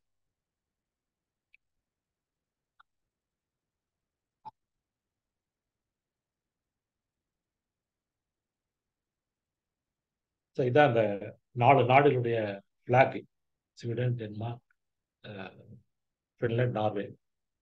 அதை பார்த்தீங்கன்னாவே தெரியும் அதனுடைய ஒற்றுமை. எல்லாமே வந்து சிலுவை, புனித சிலுவையை தாங்கிய கொடிகள் வச்சிருக்க நாடு. இது அந்த 4 நாட்டுடைய கொடிகள். அது பாருங்க, எல்லாமே ஏறத்தாலும் யூனிஃபார்மா இருக்கும். ஸோ அப்போ அவங்க அந்த காலத்துல அந்த ஒரு மத பற்றாளர்களாகவும் நம்ம மதத்து மேல அதீத தீவிரமாகவும் இருந்தவங்க. அப்போ இப்ப எப்படி இருக்காங்க அப்படிங்கிறத இப்ப வரக்கூடிய ஒரு சில வீடியோ ஸ்லைட்ஸ்ல பார்க்கலாம். ஸோ அவங்களுக்குள்ள ஒற்றுமை அதே மாதிரி அந்த பொருளாதாரத்திலும் இருக்கு. அதை வந்து அவங்க கொடியிலையும் ஒரு சிம்பாலிக்கா நம்ம பார்க்கலாம்.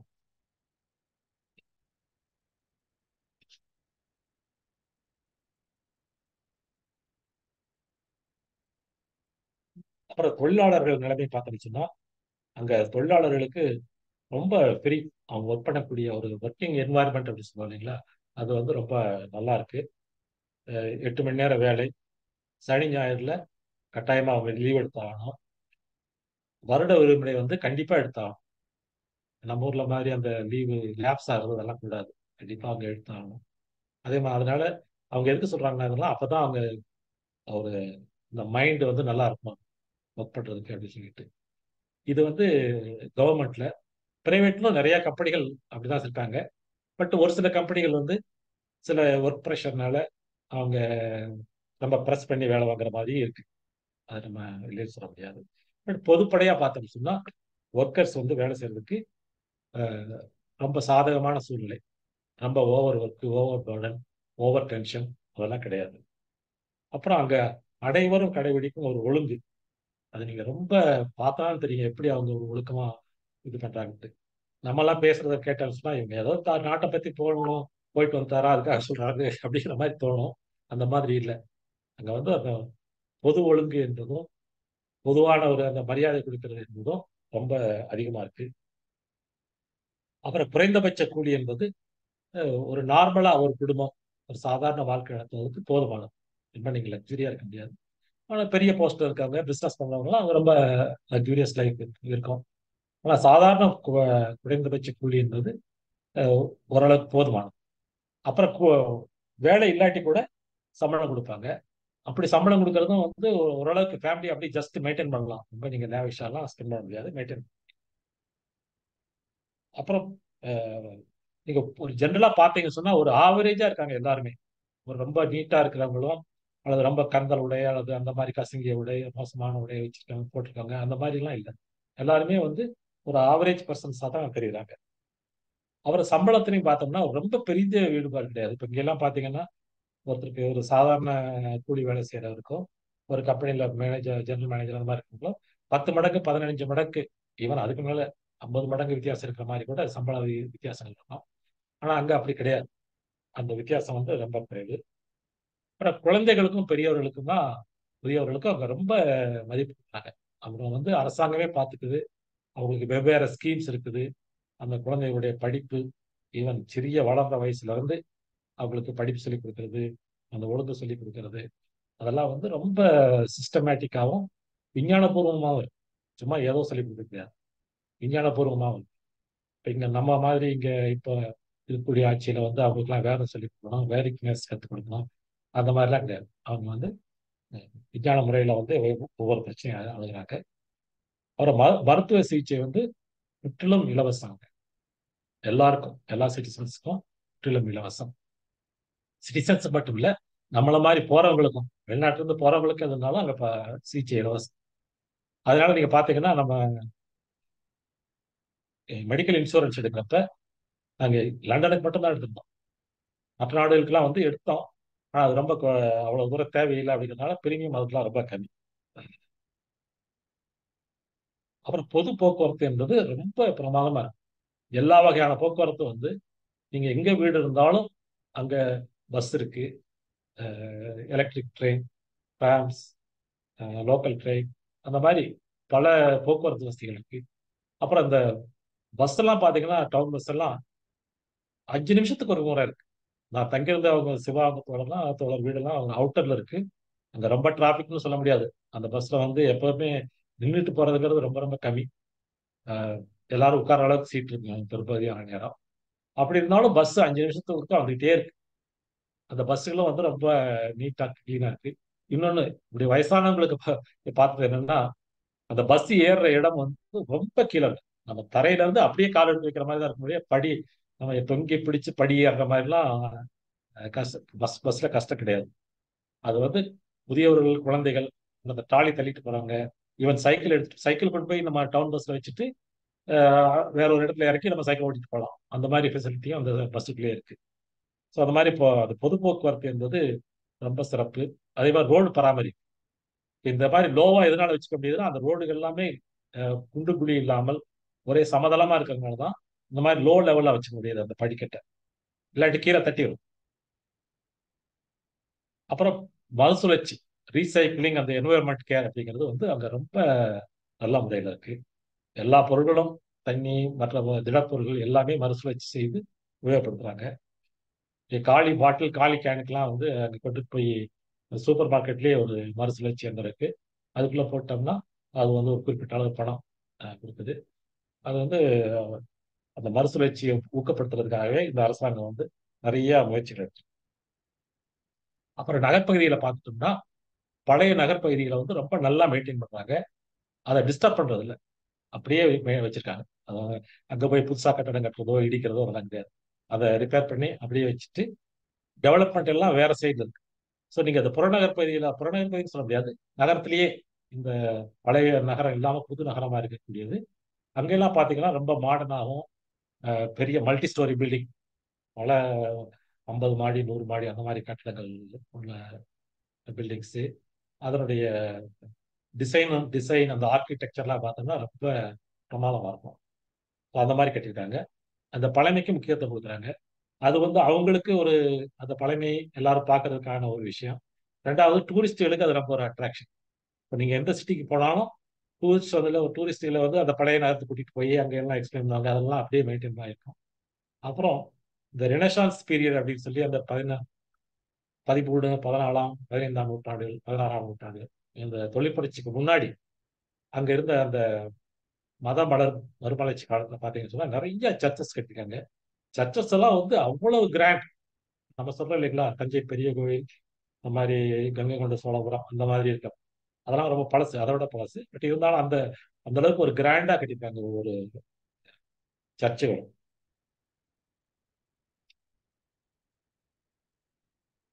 அப்புறம் படிப்பு, தொழிற்பயிற்சி இதெல்லாம் பார்த்தோம்னா அங்க வந்து ரொம்ப ஸ்டாண்டர்ட் அதிகம். ஏன்னா ஒவ்வொரு தொழில், நீங்க எந்த விதமான தொழில் செஞ்சாலும் சரி, அதுக்கு பயிற்சியும் படிப்பும் முக்கியம். படிப்பும் பயிற்சியும் அது தொழிலுக்கு முக்கியம்.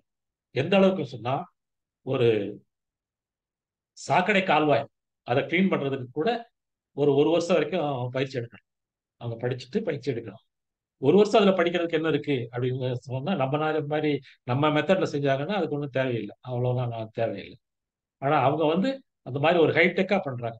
அதுக்கு ஹைடெக் எக்யூப்மெண்ட் வச்சு அதை அனலைஸ் பண்ணி மேப் பண்ணி எங்க அடைப்பு ஏற்பட்டுருக்கிறத பார்த்து அப்புறம் எதை ப்ரியாரிட்டி எடுத்து பண்ணி க்ளீன் பண்ணணும் அப்படிங்கிறதுக்கெல்லாம் அவங்க பிளான் பண்றது, இதெல்லாம் செய்யறதுனால அதுக்கெல்லாம் படிப்பு பயிற்சி இருக்கணும்.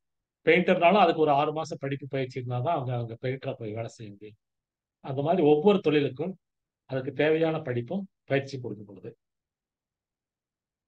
அப்புறம் முதலே சொன்ன மாதிரி வேலை இல்லைனாலும் அரசாங்கம் வந்து பணம் கொடுத்துருது. அந்த பணம் ஓரளவுக்கு அவங்களுக்கு போதுமானதா இருக்கு. நான் பார்த்த தோழர்களில் வந்து ஒரு தோழர், இந்த இங்கிலீஷ் தெரிஞ்ச தோழர் சொன்னீங்களா, விக்டர், அவர் வந்து வேலை செய்யாம தான் இருக்காரு. ஏன் தோழர் வேலை செய்யுங்க அப்படின்னு கேட்டா, எனக்கு வேலை செய்ய பிடிக்கல, அதனால நான் வேலை செய்யாம இருக்கேன். எனக்கு அரசாங்கம் வந்து அந்த உதவித்தொகை கொடுத்தது, அது போதும் எனக்கு, அதை வச்சு வாழ்க்கை நடத்திட்டு இருக்கேன் அப்படின்னு சொன்னாரு. ஸோ அதெல்லாம் வந்து நம்ம கேட்கறதுக்கே ரொம்ப ஆச்சரியமா இருக்கு. ஸோ ஒருத்தர் அதுக்கு வந்து எனக்கு வேலை செய்ய பிடிக்கல அப்படின்னாலும் பேசாம இருந்துக்கலாம். அப்புறம் ஒரு எத்தனையோ வருஷங்கள், 1 வருஷமா 2 வருஷமா கழிச்சு கூட திரும்ப எனக்கு நான் வேலை செய்யறேன்னா போய் வேலைக்கு சேர்ந்துக்கலாம். அதாவது இந்த பீரியட் நான் படிக்கிறேன் அப்படின்னு சொன்னா படிக்கலாம். எல்லாத்துக்குமே உதவித்தொகை இருக்கு.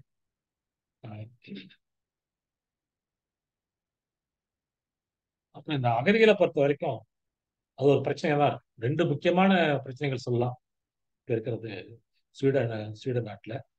ஒன்று வந்து விலைவாசி ஏற்றம். இந்த ரஷ்யா யுக்ரைன் போருக்கு அப்புறம் விலை விலைகள் வந்து ரொம்ப அதிகமாயிடுச்சு. சாப்பாட்டு பொருள்லாம் 40% 50% ஏறிடுச்சு. பெட்ரோல்லாம் ஆல்மோஸ்ட் டபுள் ஆயிடுச்சு அப்படிங்கிறாங்க. ஸோ அது என்ன ஆகுதுன்னு சொன்னா, அவங்களுக்கு வேலை செய்யறவங்களுக்கு, உழைக்கும் எல்லா மக்களுக்குமே அது ஒரு பெரிய பேர்டன் ஆயிடுச்சு. ஏன்னா நீங்க கவர்மெண்ட் கொடுக்கக்கூடிய அந்த உதவித்தொகையா இருக்கட்டும் அல்லது சம்பளமாகட்டும், அது ஒன்றும் மாறலை. ஆனா செலவுகள் வந்து இந்த அளவுக்கு இன்க்ரீஸ் ஆகிட்டதுனால அதனால ரொம்ப ஒன்றும் அவங்க மோசமாலாம் போயிட மாட்டாங்க.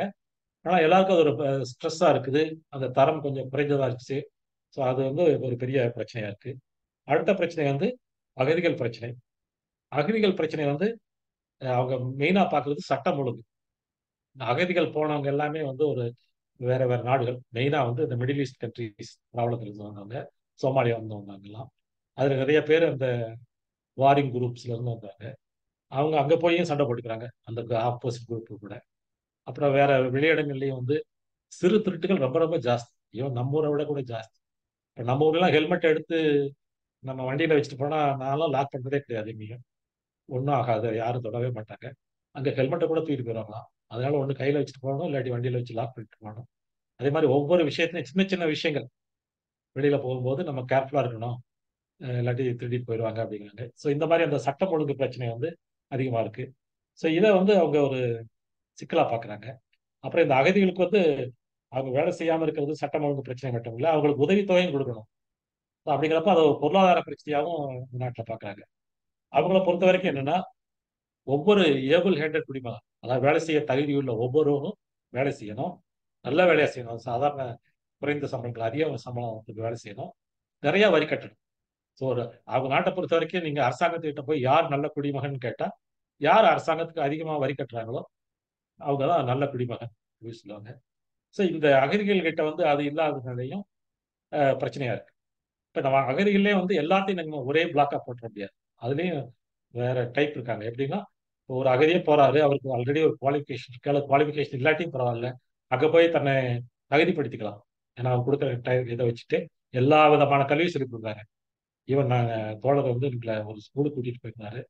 அந்த ஸ்கூலில் வந்து பெண்களுக்கு ஒண்ணுமே எழுத படிக்க தெரியாத பெண்களுக்கு கூட கூப்பிட்டு வச்சு அவங்களுக்கு ஸ்வீடிஷ் லாங்குவேஜில் எழுத படிக்க சொல்லி கொடுத்தாங்க. அப்படியே சொல்லி கொடுத்து அவங்களுக்கு ஏதாவது ஒரு ட்ரேடோ வேற ஏதோ ஒன்று ஒரு ஒரு தொழிலோ அல்லது வேற இந்த மாதிரி குழந்தைகளை பார்த்துக்கிற மாதிரியான விஷயங்களோ அந்த மாதிரி ஈவன் அவங்க படிச்சு டிகிரி வாங்கி பிஹெச்டி வாங்கினா கூட அந்த அளவு வரைக்கும் ஹெல்ப் பண்ணுவாங்க. பட் எந்த அளவுக்கு முடியுமோ அந்த அளவுக்கு அவங்கள ஒரு தயார்படுத்தி அவங்கள ஒரு தொழிலாளியா மாற்றணும் அப்படிங்கிறது அவங்களுடைய முக்கியமான கோரிக்கை. ஸோ அந்த மாதிரி இருக்கக்கூடிய தொழிலாளர்களுக்கு எந்த பிரச்சனையும் கிடையாது. யாராவது வேலை செய்யறாங்க அந்த மாதிரி இருக்கிற அகதிகளாக இருக்கிறவங்களுக்கு எந்த பிரச்சனையும் கிடையாது. நிறைய அகதிகள் வந்து வந்துட்டு ஒண்ணுமே பண்ணாம இந்த மாதிரி பிரச்சனைகள் ஈடுபட்டுக்கிட்டு அரசாங்க காசு மட்டும் வாங்கி செலவு பண்ணிட்டு இருக்காங்க. அவங்களுக்கு தான் வந்து பிரச்சனையாங்க. அப்புறம் ஜிஎஸ்டி வரியை பொறுத்த வரைக்கும் அங்க வரி 25% வரைக்கும் இருக்குது. 12, 5 அந்த மாதிரி 25% வரைக்கும் இருக்கு. ஆனா சில பொருட்கள் தான், பெரும்பாலான பொருள்லாம் வந்து 12% அதுக்கு கீழே பிராக்கெட்ல இருக்கு. வருமான வரியை பொறுத்த வரைக்கும் ரொம்ப அதிகம். சாதாரண வந்து 30% கட்டணும்.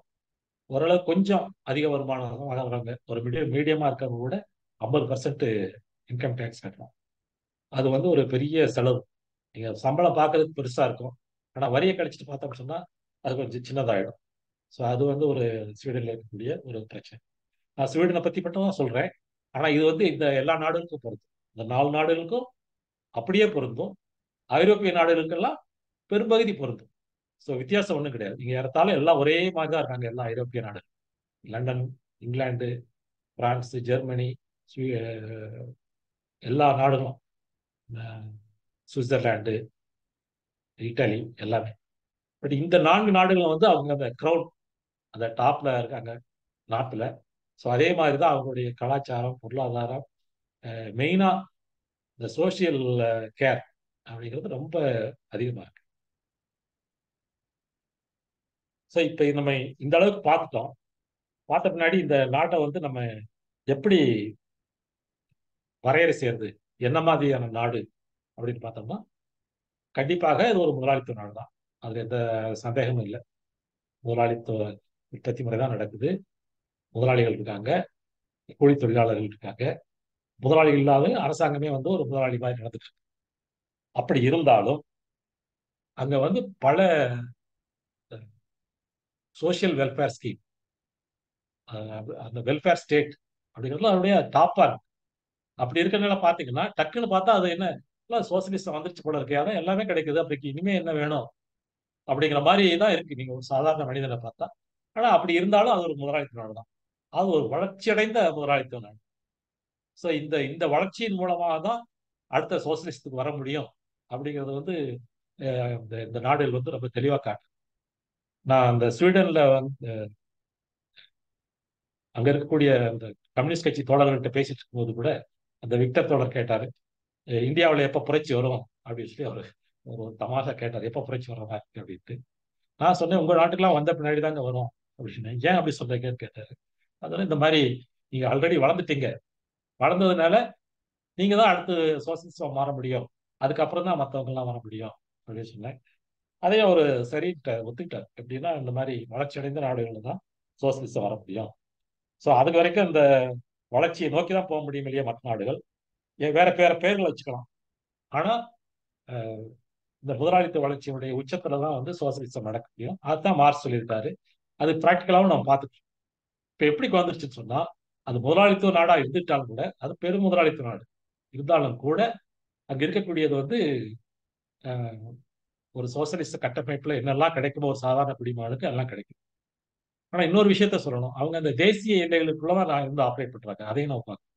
அது வந்து உலகளாவிய அளவில் ஆப்ரேட் பண்றாங்க. ஏன்னா இந்த நாடுகள் எல்லாமே வெளிநாட்டுல வந்து ட்ரேடிங் பண்ணி அவங்களோட எப்படி எப்படி அதன் மூலம் உபரிய பெறலாம், எக்ஸ்போர்ட் மூலம் இம்போர்ட் எப்படி குறைக்கிறது அப்படிங்கிறது.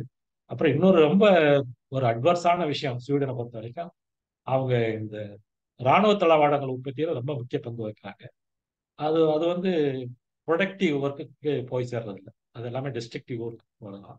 ஸோ இதெல்லாம் பார்க்குறப்ப இன்னும் முதலாளித்துவ நாடு தான் சோசியலிச கட்டமைப்பு அவங்க செஞ்சுட்டா கூட மற்ற பிரஜைகளுக்கு அவங்க அந்த உலகளாவிய பார்வை அப்படிங்கிறது இன்னும் அந்த முதலாளித்துவ பார்வையில ரொம்ப இருக்காங்க. ஸோ இது வந்து இதுவரைக்கும் பார்த்து பொருளாதார கூறுகள், பொருளாதாரத்தை பற்றி, அரசியல் அண்ட் பொருளாதாரத்தை பற்றி பார்த்தோம். அடுத்து வந்து அந்த கலாச்சார கூறுகளை பற்றி சுருக்கமாக பார்த்துட்டு அப்புறம் கொஞ்சம் கேள்வி பதில் கொஞ்சம் அதிக நேரம் கொடுக்கலாம் அப்படின்னு. ஸோ இந்த நாடுகளில் வந்து பேசுறீங்களா? இல்ல சார், இல்ல சார், please. ஆ, கலாச்சார கூறுகள் இது வந்து மில்மான்னு தோழர் சிவா இருக்கக்கூடிய ஊர்ல நான் எடுத்த போட்டோ. நாடுகளில் தோழர் எடுத்த போட்டோ அதை நான் நிற்கிறேன். இதுல பாத்தீங்கன்னு சொன்னா இது ஒரு பள்ளிக்கூடம், ஒரு பெரிய நம்ம ஹையர் செகண்டரி ஸ்கூல் மாதிரி ஒரு பெரிய ஸ்கூல் இது. அந்த ஸ்கூல் முன்னாடி, இது அரசாங்க பள்ளிக்கூடம், முன்னாடி 3 கொடிகள் இருக்கு. நடுவில் இருக்கிறது ஸ்வீடன் நாட்டுக்கொடி, நான் முன்னாடியே பார்த்த மாதிரி அந்த கிராஸ், ஹரிசாண்டலா போட்ட கிராஸ். அப்புறம் இந்த லெஃப்ட் சைடில் இருக்கிற இந்த கொடி வந்து அந்த பிரதேசத்தோட கொடி. இப்போ ஸ்டேட் அப்படி நம்ம ஊர்ல ஸ்டேட் மாதிரி, மாநிலங்கள் மாதிரி ஒவ்வொரு மாநிலத்துக்கும் ஒரு கொடி இருக்கு. அது இந்த கொடி. அடுத்தது வந்து இந்த ஒரு கலர் கலரா இருக்கு பார்த்தீங்களா, இது வந்து எல்ஜிபிடி கியூ. நீங்க கேள்விப்பட்டிருப்பீங்க எல்ஜிபிடி கியூன்னு என்னன்ட்டு. இந்த லெஸ்பியன் அந்த மாதிரி இருக்காங்க இல்லையா, டிரான்ஸ்ஜெண்டர், ஜெண்டர், அவங்களுக்கு ஒரு சிம்பல் இருக்கு. அந்த சிம்பல்ல இருக்கக்கூடிய அந்த கொடி தான் இது. இது ஸோ இது என்னங்க இப்படி வச்சிருக்காங்க, எதுக்காக இந்த தேவை அப்படின்னு சொன்னா, தோழர் சிவா சொன்னாரு, அவங்களும் வந்து அதாவது ரொம்ப அடிமட்டமா நினைக்கக்கூடியவங்க அவங்க தான். பட் அவங்களுக்கும் வந்து நாங்க ஈக்குவல் ஸ்டேட்டஸ் கொடுக்குறோம் அப்படிங்கிறத சிம்பிளைஸ் பண்றதுக்காக தான் இது வச்சிருக்காங்க. இது இங்க மட்டும் இல்லை, எல்லா அரசாங்க ஆபீஸ்லயும் இருக்கும். அவங்க மைனாரிட்டியா மெஜாரிட்டியா அப்படிங்கிறத பத்தி பிரச்சனையே இல்லை. அந்த மாதிரி இருக்கவங்களுக்கும் நாங்க மரியாதை கொடுக்குறோம். அது ஒரு சிம்பாலிக்கா எல்லாரும் சமம், எல்லாரும் மரியாதைக்குரியவர்கள் அப்படின்னு சொல்றதுக்காக அந்த கொடியை வச்சிருக்காங்க. இது நீங்க போய் சர்ச் பண்ணாவே தெரியும், எல்ஜிபிடி கியூ ஃபிளாக்னு போட்டீங்கன்னா இந்த ஃபிளாக் வரும். இது எல்லா ஆபீஸ்ல இருக்கு ஸ்வீடன்ல. மற்ற நாடுகளில் இருக்கிறவங்க தோழர் சிவா சொன்னாரு, அதை நான் பார்க்கல. ஸோ அப்படின்னா அவங்க எந்த மாதிரி நினைக்கிறாங்க எல்லாத்தையும் அப்படிங்கிறத நம்ம இதுலேருந்தே தெரிஞ்சுக்கலாம். அப்புறம் இது வந்து டென்மார்க்ல நாங்கள் ஒரு நாள் தான் நானும் தோழர் சிவாவும் சுற்றி பார்த்தோம். அங்கே பார்த்ததுல நிக்கலாஸ் சர்ச் அப்படின்னு சொல்லக்கூடிய ஒரு பழமையான சர்ச் இது. இந்த சர்ச் ஒரு வீடியோ எடுத்திருக்கேன். இது ரொம்ப பழசு. இது 15ஆம் நூற்றாண்டுல கட்டப்பட்ட சர்ச்சு. ரொம்ப டெவலப் பண்ணியிருக்காங்க அப்போ கொஞ்சம் கொஞ்சமா. இப்போ வந்து நம்ம அதுக்குள்ள என்ன இருக்குன்னு பார்க்கலாம். இப்போ இது வந்து சர்ச்சுடைய என்ட்ரன்ஸ். இது சர்ச்சுடைய என்ட்ரன்ஸ்லயே பார் இருக்கு. மேல ரூஃப் பழைய ரூஃபு, பட் கீழே வந்து ஒரு பார் ஒன்று செட்டப் பண்ணியிருக்காங்க. பார் வந்து ரொம்ப பெருசு கிடையாது, பட் ஒரு medium type of bar. Okay, ஆனால் பிஸ்னஸ் ஓரளவுக்கு நல்லா நடக்குது. அதில் இப்போ எல்லா varieties of drinks, food items, snacks எல்லாமே இருக்கு அந்த பார். இது வந்து சர்ச்சோட என்ட்ரன்ஸு. அதான் அந்த சைட்லேயே வந்து புக்ஸ் எல்லாம் விற்கிறாங்க. இது ஒன்றும் இதில் எதுவுமே ரிலீஜியஸ் புக் கிடையாது, ஒன்றும் கூட கிடையாது. எல்லாம் வேற வேற டைப் ஆஃப் புக்ஸ், ஒரு சில ஜெனரலான சப்ஜெக்ட்ஸ் புக் தான் இருக்கு இதில். இது வந்து ஒரு ரொம்ப பழைய சர்ச்சினுடைய என்ட்ரன்ஸ் இது. ஸோ இந்த ஒரு முதலாளித்துவ சமுதாயத்தில் அவருடைய வளர்ச்சியில வந்து இந்த மதத்துக்கு என்ன மரியாதை அப்படிங்கிறத பாருங்க. இங்க பணத்துக்கு தான் மரியாதை, மதத்துக்கு வந்து மரியாதை கிடையாது. இது சர்ச்சுடைய உள்பகுதி. இதை பார்த்தோம்னா கொஞ்சம் ஷாக்கிங்காக தான் இருக்கும். இது இந்த சர்ச்சுடைய உள்ள போயிருக்கோம். இதுக்குள்ள வந்து அதுக்குள்ள எல்லாம் அந்த ஃபிட்னஸ் எக்யூப்மெண்ட், இது ஒரு மாதிரி ஜிம் மாதிரி வச்சுட்டாங்க. ஆனா ஜிம்மு வந்து இது ஒரு விவகாரமான ஜிம் மாதிரி தெரியுது. அந்த கே டைப் பீப்புளுக்கான போட்டோஸ் தான் நிறைய இருக்கு. பாருங்க, மோல்டு எல்லாம் வந்து டாப் எல்லாம் பாத்தீங்க சொன்னா வெள்ளை அடிச்சு நல்லா நீட்டா வச்சிருக்காங்க. பார்த்தோம்னா ஒரு சர்ச்சோடைய கன்ஸ்ட்ரக்ஷன் தான். இயேசுநாதர் இருந்தெல்லாம் இப்ப ஒரு வேற ஃபிட்னஸ் எக்யூப்மெண்டா மாத்திட்டாங்க. இந்த மேடை பாருங்க எப்படி இருக்கு. முதலாளித்துவ வளர்ச்சியில வந்து மதத்துக்கு வந்து மரியாதை இவ்வளவுதான். ஸோ நீங்க ஜாதி மதத்தெல்லாம் ஒழிக்கிறதுக்கு வந்து நம்ம சோசியலிசம் வரணும் அப்படின்னு சொல்றோம். சோசியலிசம்லாம் தேவையில்லை, அதுக்கு முன்னாடி இந்த கட்டத்திலேயே அதெல்லாம் ஒழிக்கப்பட வேண்டும். ஒழிச்சாதான் அடுத்து நம்ம சோசியலிஸ்ட் வர முடியும்.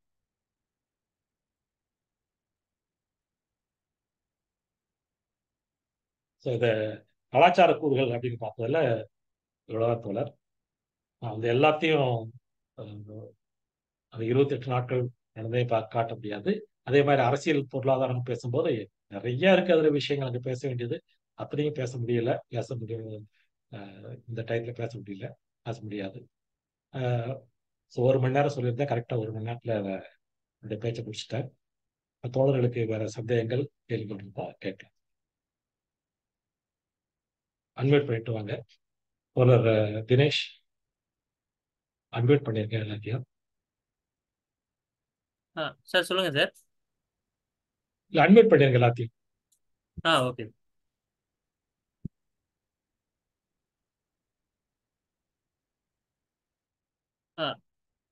எல்லாரும் அன்மியூட் பண்ணிட்டு பேசலாம். சார் நீங்களும் அன்மியூட் பண்ணிக்கோங்க. குமரன் சார். அன்மியூட் பண்ணிட்டேன். தோழர்களுக்கு கேள்விகள், சந்தேகங்கள் எதுவும் இருந்தா கேட்கலாம் தோழர். தோழர் இல்லைங்க, நீங்களே ஆரம்பிச்சீங்க. சொல்லுங்க தோழர். தினம் தோழர் பேசுங்க. தோழர் வணக்கம். லண்டன் மியூசியம் லைப்ரரியில மார்க்ஸோடைய அம்பேத்கர் 2 பேருடைய போட்டோ சிலையே இருக்கிறதா நான் படிச்சிருக்கேன். நீங்க அது போட்டோ எடுத்துக்கலையா, பாத்தீங்களா? அது காட்டுல தோழர் அப்படி இருக்கிற மாதிரி தெரியல. ஏன்னா இருந்தவங்க காட்டியிருப்பாங்க. ஏன்னா மார்ஸ் டூர் தான் காமிச்சாங்க. அதுல மார்ஸுடைய படம் இருந்தா கண்டிப்பா காமிச்சிருப்பாரு அவரு. ஆனா நானும் இதை வந்து பின்னாடி தான் கேள்விப்பட்டேன், அந்த டூர் முடிச்சுட்டு வந்த பின்னாடி. அதனால ஸ்பெசிஃபிக்கா கேட்கல. பட் இருக்கிற மாதிரி தெரியல. அது கன்ஃபார்ம் பண்ண தோழர். அப்படி இருக்கிறது எனக்கு முதலே தெரிஞ்சிருந்தா கண்டிப்பா போட்டோ எடுத்திருப்பேன். அது இல்ல. ஆனா மார்ஸுடைய படம் இல்லை. ஏன்னா இருந்தா அவரு அந்த மார்ஸ்ன்னு சின்னதா எழுதியிருக்கிறத கூட எங்களுக்கு காமிச்சார். அவர் அந்த வீட்டுல ஒரு ரவுண்டு போட்டு எழுதியிருக்காங்க. யார் அது கூட அந்த வீட்டுக்காரருடைய பெர்மிஷன் கேட்டுதான் அதை எழுதியிருக்காங்க. சில வீட்டுக்காரங்க அந்த பெர்மிஷன் கொடுக்கலையா, அதனால அந்த இடத்துல எழுதாம விட்டாங்க. ஸோ அந்த மாதிரி இருக்கப்ப தெரியல தொடராது, நான் எடுக்கல. வேற கேள்வி தொடர். இன்னொரு கேள்வி. சொல்லுங்க. நீங்க கேளுங்க. அகதிகளா அங்க போனவர் வந்து எந்த வேலையும் செய்யாம வந்து கவர்மெண்ட் கொடுக்குற காசே போதும்னு சொல்லிட்டு வாழ்றதா சொன்னீங்கல்ல, அது சம்பந்தமா வந்து மற்றவங்க அங்க இருக்கிறவங்க எல்லாம் வந்து அந்த மாதிரியான நிலைகள்ல எடுக்கிறாங்களா, இல்ல அந்த மாதிரி இருக்கிறவங்கள பத்தி அவங்க என்ன மாதிரியான திங்க் பண்றாங்க?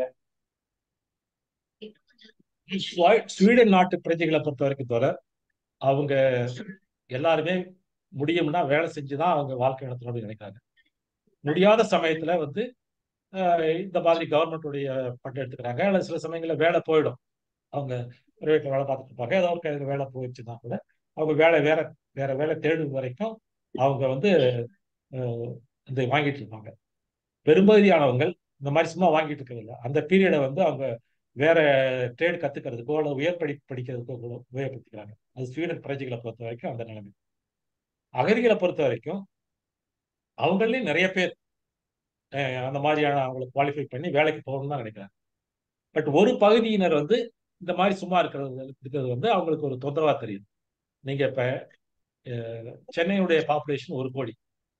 அதுல திருட்டு ஃப்ராடு பண்றவங்க, ஏமாத்தி பிழைக்கிறவங்க எவ்வளவு பேர் இருப்பாங்க? மொத்த சென்னையிலையும் ஒரு 10,000 பேர் இருப்பாங்களா? அல்லது 50,000 பேரை வச்சுக்கோங்க, கண்டிப்பா அதுக்கு மேல இருக்க மாட்டாங்க. அது என்ன பாப்புலேஷன்ல என்ன பர்சன்டேஜ்? அது 0.5%.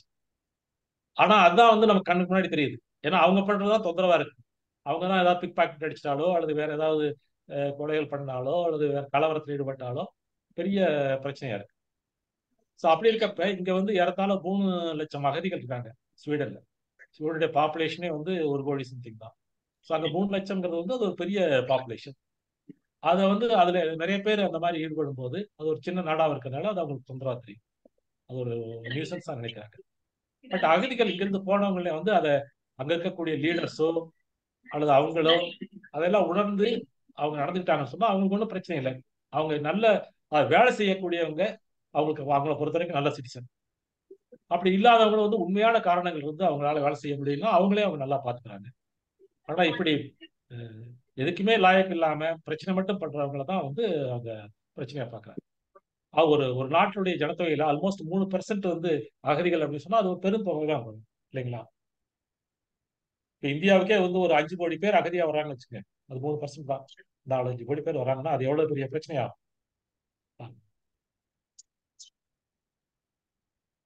தோழர், அப்புறம் இப்போ வந்து சில முக்கியமானதெல்லாம் கேட்டுடுறேன், அதுக்கப்புறம் கவர் ஆயிடுச்சுன்னா மற்றவங்க எல்லாம் பார்த்துட்டோம். அதுல இப்போ முதியோர் உதவித்தொகை, அப்புறம் முதியோர்களோட பராமரிப்பு அது எப்படி பாக்குறாங்க, அப்புறம் வந்து இளைஞர்கள் வந்து திருமணம் பண்றது, வேலை வாய்ப்பு இதெல்லாம் எப்படி பாக்குறாங்க, என்ன அந்த விஷயத்துக்கு? எனக்கு ரொம்ப டீட்டெயிலா தெரியாது, பட் நான் இருந்தாலும் தெரிஞ்ச அளவுக்கு நான் சொல்றேன். முதியோர்கள் உதவித்தொகை எல்லாம் வந்து அவங்க ஏபிள் ஹேண்டடா இருக்க வரைக்கும், அதாவது அவங்களே அவங்கள பாதுகாத்துக் கொள்ள முடிய வரைக்கும் அவங்களுக்கு அந்த உதவித்தொகை கிடைக்கும். சப்போஸ் அவங்க ரொம்ப ஏஜ் ஆயிடுச்சு, அவங்களே அவங்கள பாதுகாத்துக்க முடியாது, அவங்கள பாதுகாத்துக்கிறது வேற யாரும் இல்லை, அதாவது கணவன் மனைவி இருக்காங்க, அதாவது ஒருத்தர் ஒருத்தர் பாத்துக்கிற மாதிரி இருந்தா ஓகே, அவங்க இந்த உதவித்தொகை வாங்கிட்டு அப்படியே இருக்கலாம். இல்ல அப்படி முடியல, 2 பேருனாலே முடியாது, வேற பாத்துக்கிறதுக்கு ஆள் இல்லை அப்படின்னு சொன்னா அவங்களுக்கெல்லாம் ஓல்ட் ஏஜ் ஹோம் இருக்கு, அங்க போய் சேர்ந்துக்கலாம். அங்க வந்து அவங்க நல்லபடியா கவனிச்சுக்குவாங்க, எல்லாம் உணவு, உடை, மருத்துவம் எல்லாமே பார்த்துக்குவாங்க. அங்க மருத்துவத்தை பத்தி மட்டும் ஒரு சின்ன பிரச்சனை, என்ன சின்ன பிரச்சனை, அது பெரும் பிரச்சனை. என்னன்னு சொன்னா மருத்துவம் எல்லாமே இலவசம் தான். ஆனா பெரும்பாலான மருத்துவ சேவைக்கு வந்து நீங்க வெயிட் பண்ணணும். வெயிட்டிங்னா சும்மா 1 நாள் 2 நாள், 5 நாள் 10 நாள், வருஷ கணக்குல 1 வருஷம் கூட வெயிட் பண்ணணும். இப்போ அது வரைக்கும் என்ன பண்றோம்னா, அது வரைக்கும் வந்து ஏதாவது பெயின் கில்லர், அது மாதிரி ஒரு இன்டர்மீடியட் ரெமெடி கொடுத்துட்டு வச்சிருப்பாங்க. அது நான் தோழர் இஸ்தியாக் அகமதுக்கு கூட ஒரு பிரச்சனை இருக்கு, அது ரொம்ப பெயின்ஃபுல் பிரச்சனை. அது இந்த கன்னத்துல வந்து வரக்கூடிய ஒரு வலி, அதுக்கு வலி வந்து நரம்பியல் நிபுணர்கிட்ட தான் பார்க்கணும் அப்படின்னு சொன்னா அவர் 1 வருஷம் கழிச்சு அப்பாயின்மெண்ட் கொடுத்துருக்காங்க. ஸோ அது வரைக்கும் அந்த வலி தாங்கவே முடியாது, அவ்வளவு கொடுமையா இருக்கும். அது வரைக்கும் என்ன பண்றதுன்னா, அதுக்கு வரைக்கும் ஒரு மாத்திரை கொடுத்துருக்காங்க. அந்த மாத்திரை போட்டோம்னா எப்படி இருக்குன்னா, அது ரொம்ப ட்ரௌசியா இருக்கும். ஒரு ஓவரா குடிச்சவங்களுக்கு இந்த மாதிரி ஒரு இருக்கும், அந்த மாதிரி ஒரு நிலைமை இருக்கும். அதான் சொன்னாரு, நான் திரும்பவும் அவர்கிட்ட சொன்னேன், நீங்க போய் திரும்ப டாக்டர் கன்சல்ட் பண்ணுங்க, ஏன்னா இந்த மாத்திரையெல்லாம் அதிக நாள் போடக்கூடாது அப்படின்னு சொன்னேன். பார்க்குறேன் அப்படின்னு சொல்லியிருக்காரு. ஸோ அந்த மாதிரி அந்த பிரச்சனையும் இருக்கு. அதுக்கு முக்கியமான காரணம் என்னன்னா, அங்க தேவையான அளவுக்கு டாக்டர்ஸ் இல்லை அங்க. அங்க ஏன்னா டாக்டர் வேலைக்கு போறது அவ்வளோ ஈஸி இல்லை. இப்போ வெளிநாட்டு ஆட்கள்லாம் போகலாம், ஆனால் வெளிநாட்டு ஆட்கள் போனோம்னா குவாலிஃபிகேஷனாக இருக்கும் நமக்கு, ஆனால் அந்த லாங்குவேஜில் வந்து ரொம்ப எக்ஸ்பர்ட்டாக இருக்கும். அவங்களுக்கு மட்டும்தான் டாக்டர் வேலை கொடுப்பாங்க. ஏன்னா டாக்டர் வந்து பொதுமக்கள் கூட இன்ட்ராக்ட் பண்ணணும் அப்படிங்கிறதுனால இந்த லாங்குவேஜ் நல்லா தெரிஞ்சாதான் அங்கே டாக்டர் வேலை. ஸோ அதனால அவங்க டாக்டர்ஸ் ரொம்ப ஷார்ட்டேஜ் ஆங்க. அப்புறம் இளைஞர்கள் வந்து திருமணம் பண்றதெல்லாம் வந்து, திருமணம் என்பது ஆரம்பத்துல குறையும். ஆரம்பத்துல அவங்க எல்லாம் கேர்ள் ஃப்ரெண்ட் பாய் ஃப்ரெண்ட் அப்படிதான் இருப்பாங்க. மார்க்ஸ் அந்த பிறந்த இடத்துக்கு அந்த மியூசியத்துக்கு போகும்போது கூட ஒரு யங் கப்பல் இருந்தாங்க. அவங்கள கேட்டதுக்கு அவங்க ஜெர்மனிக்காரங்க தான், வடபகுதியில இருந்து வரேன் அப்படின்னாங்க. ஏன்னு கேட்டதுக்கு என்ன எதுக்காக வந்திருக்கீங்க, என்ன இன்ட்ரெஸ்ட் கேட்டதுக்கு, என்னுடைய கேர்ள் ஃப்ரெண்டு ரொம்ப இன்ட்ரெஸ்டா இருந்தாங்க பார்க்கணும் அப்படின்னு சொல்லிட்டு அவங்களே காட்டாங்க, நாங்கள் 2 பேரும் தான் வந்திருக்கோம் அப்படின்ட்டு. ஸோ அந்த மாதிரி ஒரு லிவிங் டுகெதர் கலாச்சாரம் தான் ரொம்ப அதிகம். மேரேஜ் அப்புறமா பண்ணிக்குவாங்க. இப்போ இந்த சர்ச்சுகள் இந்த அளவுக்காவது இருக்கிறதுக்கு காரணம் வந்து இந்த மேரேஜ் தான். மேரேஜ் டயத்துல வந்து அவங்க போய் அந்த சர்ச்சில் ஒரு மெம்பர் ஆகி மேரேஜ் பண்ணிக்குவாங்களாம். அப்புறம் அதுக்கப்புறம் அப்படியே அவங்க அந்த மெம்பர்ஷிப்பை டிஸ்கன்டினியூ பண்ணிடலாம். ஏன்னா அதுல இன்னும் கூட நிறைய பேர் அந்த சர்ச்சில் போய் மேரேஜ் பண்ணணும் அப்படிங்கிறத ஒரு கடமையாக நினைச்சிருக்காங்க. மற்றபடி பார்த்தீங்கன்னு சொன்னா சர்ச்சுக்கெல்லாம் வந்து அங்கே வேலையே இல்லை. நான் உங்களுக்கு சொல்லாம விட்டுட்டேன், ஸ்டாக்ஹோம்ல வந்து ஞாயிற்றுக்கிழமை காலையில போய் எங்கேயாவது ஒரு சர்ச்சில் எப்படி இருக்கு அப்படின்ட்டு போய் பார்க்கலான்ட்டு நாங்க இருந்த இடத்துல ஒரு சர்ச்சுக்கு போனோம். அந்த சர்ச்சு பூட்டிருச்சு. அவங்ககிட்ட கேட்டதுக்கு கொஞ்ச நேரம் இருந்தா ஆச்சரியமா அந்த இடத்துல ஒரு இந்தியக்காரர் வந்தாரு. அவர் சென்னைக்காரர், அங்க சாஃப்ட்வேர் இன்ஜினியரா இருக்காரு. அப்புறம் அவர்கிட்ட கேட்டதுக்கு தான், இந்த சர்ச்செல்லாம் வந்து ஞாயிற்றுக்கிழமை திறக்க மாட்டாங்க, அதை பாருங்க, ஏதோ செவ்வாய் வேற 2-3 நாள் போட்டிருக்காங்க, அந்த பீரியட்லாம் வந்து ஏதோ ஒரு குறிப்பிட்ட டைம் திறந்து வைப்பாங்க, அது கூட இருக்குன்னா வேற வேற ஆக்டிவிட்டிஸ் இருக்கும் அந்த சர்ச்சில், அதுக்காக அப்படின்னு சொன்னாங்க. அதுக்கு பக்கத்துலேயே பார்த்தீங்கன்னா ஒரு ஃபுட்பால் ஃபீல்டு, அங்கே நிறைய இளைஞர்கள் போய் விளையாண்டுட்டு அந்த ஒரே குஷியா இருக்காங்க. 100 பேராவது இருக்கும், குஷியா இருக்கிறாங்க. ஆனால் யாருமே சர்ச்சுக்கு போகல காலையில 8-9 மணிக்கு. ஸோ அதான் அங்கே இருக்கக்கூடிய சர்ச்சுடைய நிலைமை.